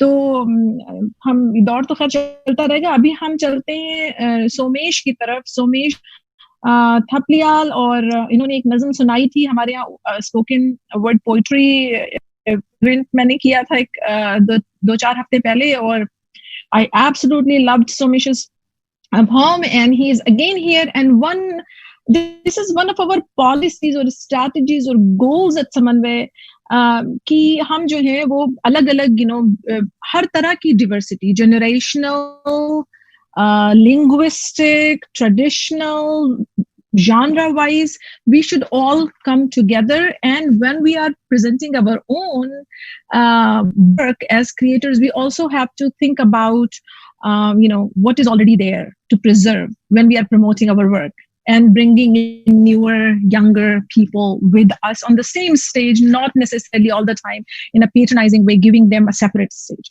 So Somesh, you are here with us. Hi, it's so good to be back. I love when a lot of people go before me, because I end up with 2 pages of notes that I make of everything everyone's saying, and by the time I can't decide what I want to expand on, there's something I want to say about everything. But I spend so much time, because I do performance poetry, which is something that is so new and emerging, something that we ourselves have trouble defining sometimes. And I always go back to this one quote by Joyce Carol. Behind it was to reclaim poetry, which is to say, you don't need to write poetry alone. There's a community out there that physically you can go perform, combine theatrics, experiment the way you want, to an audience which is there to listen. And so that really helped me. Yeah, I would say, Somesh, you're not alone in this. Like every generation had to do that. Like I wrote my entire PhD dissertation on Asri Nasri in Urdu, because there was this whole debate going on, a generation of poets telling another generation of poets that no, you are not poets, what you are writing to. So I said that to you and your tribe the other day, that you sometimes we don't need, first we need to write in that genre and write good, and then after that we will be able to defend it. But we cannot defend it just by argument, so we can only defend it by text. So why don't you just go ahead and recite your love poems, particularly because I really liked your queer love poem last. That was different, and one shade that is not directly covered. It was kind of covered, but not as boldly as you do. So go ahead. Yeah. So I have this style of poetry which I call a medley of poems, which are a series of poems that are written around a certain theme, I guess. And because they all center around my experience as a person, they find continuity within themselves. So I perform these poems, and a poem called Chopsticks, and it is a series. When this lockdown started, I started writing a series of poems about how, as a culture, we look at food. We look at food as a way of community, as a way of strengthening community, as a way of engaging with other people, and what it means to now be alone and participate in cooking for yourself, eating all by yourself, and how does love factor into it. So there's this one poem that I perform. It's called Chopsticks. It's really small, so I'll just do that. Also is an aspect of love through the lens of food. Chopsticks. The first lesson is to hold. Before the lips can touch, the hands must make themselves familiar. To separate fish from broths, the fingers adjust to the breadth of another in between them. My blood is bitter soy. His name was Wasabi in my throat. So that is one of the poems that I thought I would put out there, because. And also, whoever has tasted wasabi can really know what. Yeah. So coming back to the medley of poems I perform, I always give myself some time to prepare, because being very vulnerable and being very open about very intimate details of your life, especially love life, is something that is really daunting. But it's also very rewarding when people relate to it, when people go and say, yes, that was beautiful. So this is a series of queer love poems. The titles, I always tell the titles beforehand. The first one is called Ode to My Lover's Favorite Red Bandana. The second, in which my age is the same as the number of boys I've slept with. The third one is called Sitting in a McDonald's After Bad Hookups. And the final one is called Breakfast. And it's all about taking real experiences and taking real life situations and just bringing that reality to poetry. Before I perform, I also do this thing where I sing. It's something inspired by Indian classical music. This is everything that I've already sort of had people acquaint with in the last session. But yeah, do that. This is your time. Okay. चांद तेरी रोशनी आफताब सी है मगर चाह के ही ना मिले है दोनों की ये नजर पतझड़ छाए बरखा आए हो बहार मौसम बदलते रहे दिल की डगर जो बसी सर्द हवाएं क्यों ना जाए आजा आ भी जा मौसम कटे ना बिरहा के नाम सी आशे आवाज ना मिले. Ode to my lover's favorite red bandana. You bright streak of sunset across the midnight locks of my lover's hair. Your cotton cloth turned to flame. If there was ever a prayer for how I wanted to be loved, it was only an ode to the way he held you in the gentle grave of his palm.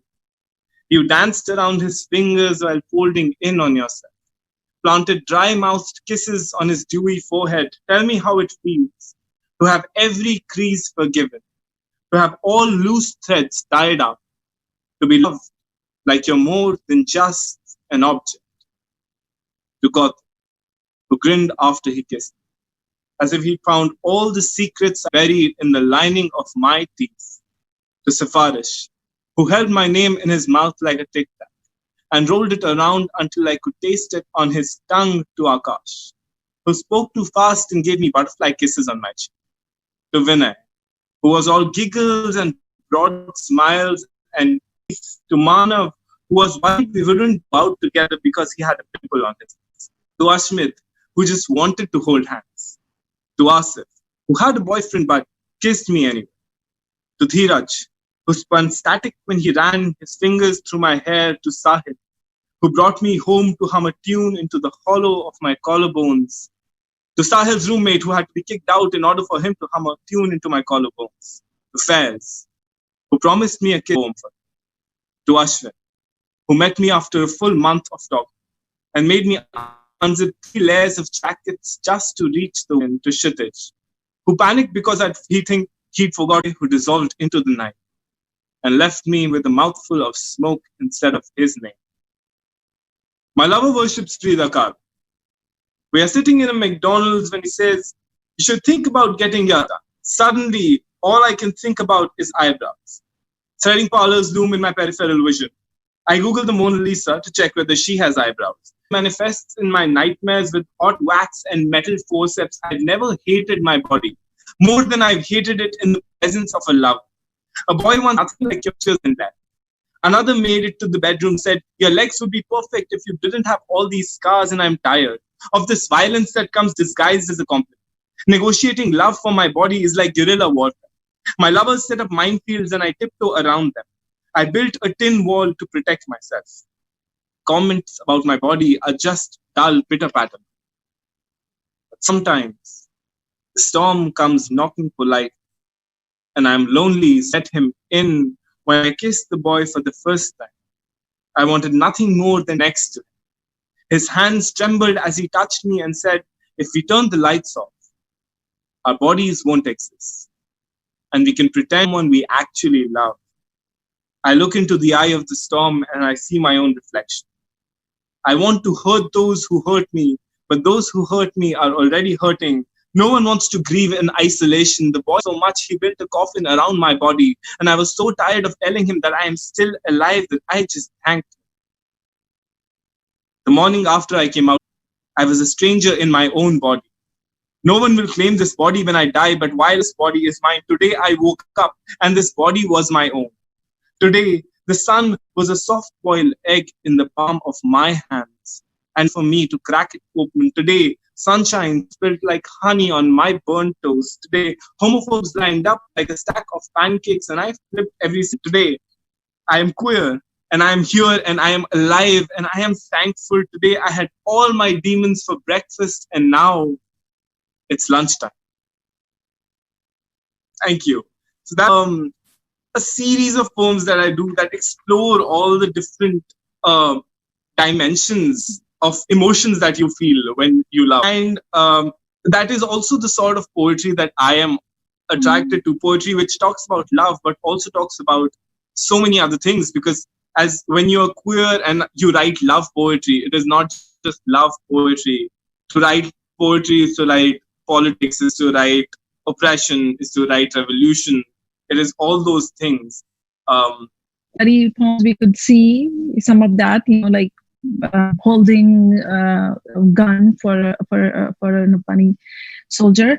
As a woman, I would say it is, one cannot deny the politics of love while, being in love, and the surrender both come with love. Okay, so what else? I have a poem by someone. That's what I meant.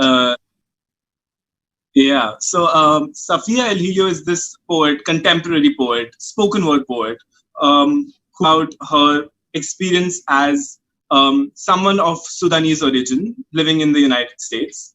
And she is the one who sort of writes in these sort of medleys and concept by her poetry. And one of the short poems that she writes is called Vocabulary. And this poem combines the confusion of translating something, and translating love poems, and translating poems in general from one language to another, because it talks about Arabic and how translation of certain words is difficult from Arabic to English. And it's a very open-ended love poem. It is about love, but it's not very interpersonal. It's not between two people. It's about love in general. And I guess I'll let the talking. Yes. Vocabulary by Safia El Hilio. Fact. Before I begin, if my pronunciation is off, I apologize, because some of the Arabic words I know I might not be able to pronounce really well. But no worries. Yeah. Vocabulary by Safia El Hilio. Fact. The Arabic word hawa means wind. The Arabic word hawa means love. Test. Multiple choice. You left me holding wind in my hands. Or Abdul Halim said, you left me holding in my hands. Abdul Halim was left empty, or Abdul Halim was left full. Feroz said, "O wind, take me to my country." Or Feroz said, "O love, take me to my country." Feroz is looking for vehicle, or Feroz is looking for fuel. Kulthum said, "Where the wind stops her ships, stop ours." Or Kulthum said, "Where her ships, we stop ours." Kulthum is stuck, or Kulthum home. I really love the way this poem leaves you questioning so many things, and sort of in an inquisitive headspace. Yeah. Thank you so much, Somesh, because you brought another aspect or another type of love to this conversation about love and love poetry. Want to say that I really thank you for your patience for this as well. But it's hard to find a time and get together. And once we are here, even if it is, it's a hard judgment, like whether we should just like rush or and finish everything in time, or just appreciate the opportunity that we are all together on a stage or in a room or in a Zoom room. So thank you all. And there is so much that can be said about each of the poems were recited here. But for now, I will just thank you for coming. Thank you for sharing your poems. And thanks to all the audiences who joined us here on Zoom and on Facebook Live and on YouTube Live. We will, these poets here on this stage, we will come together again probably. And another topic, have another way to share our poems, and particularly Parvati and I, we have been talking about having one session where poetry and painting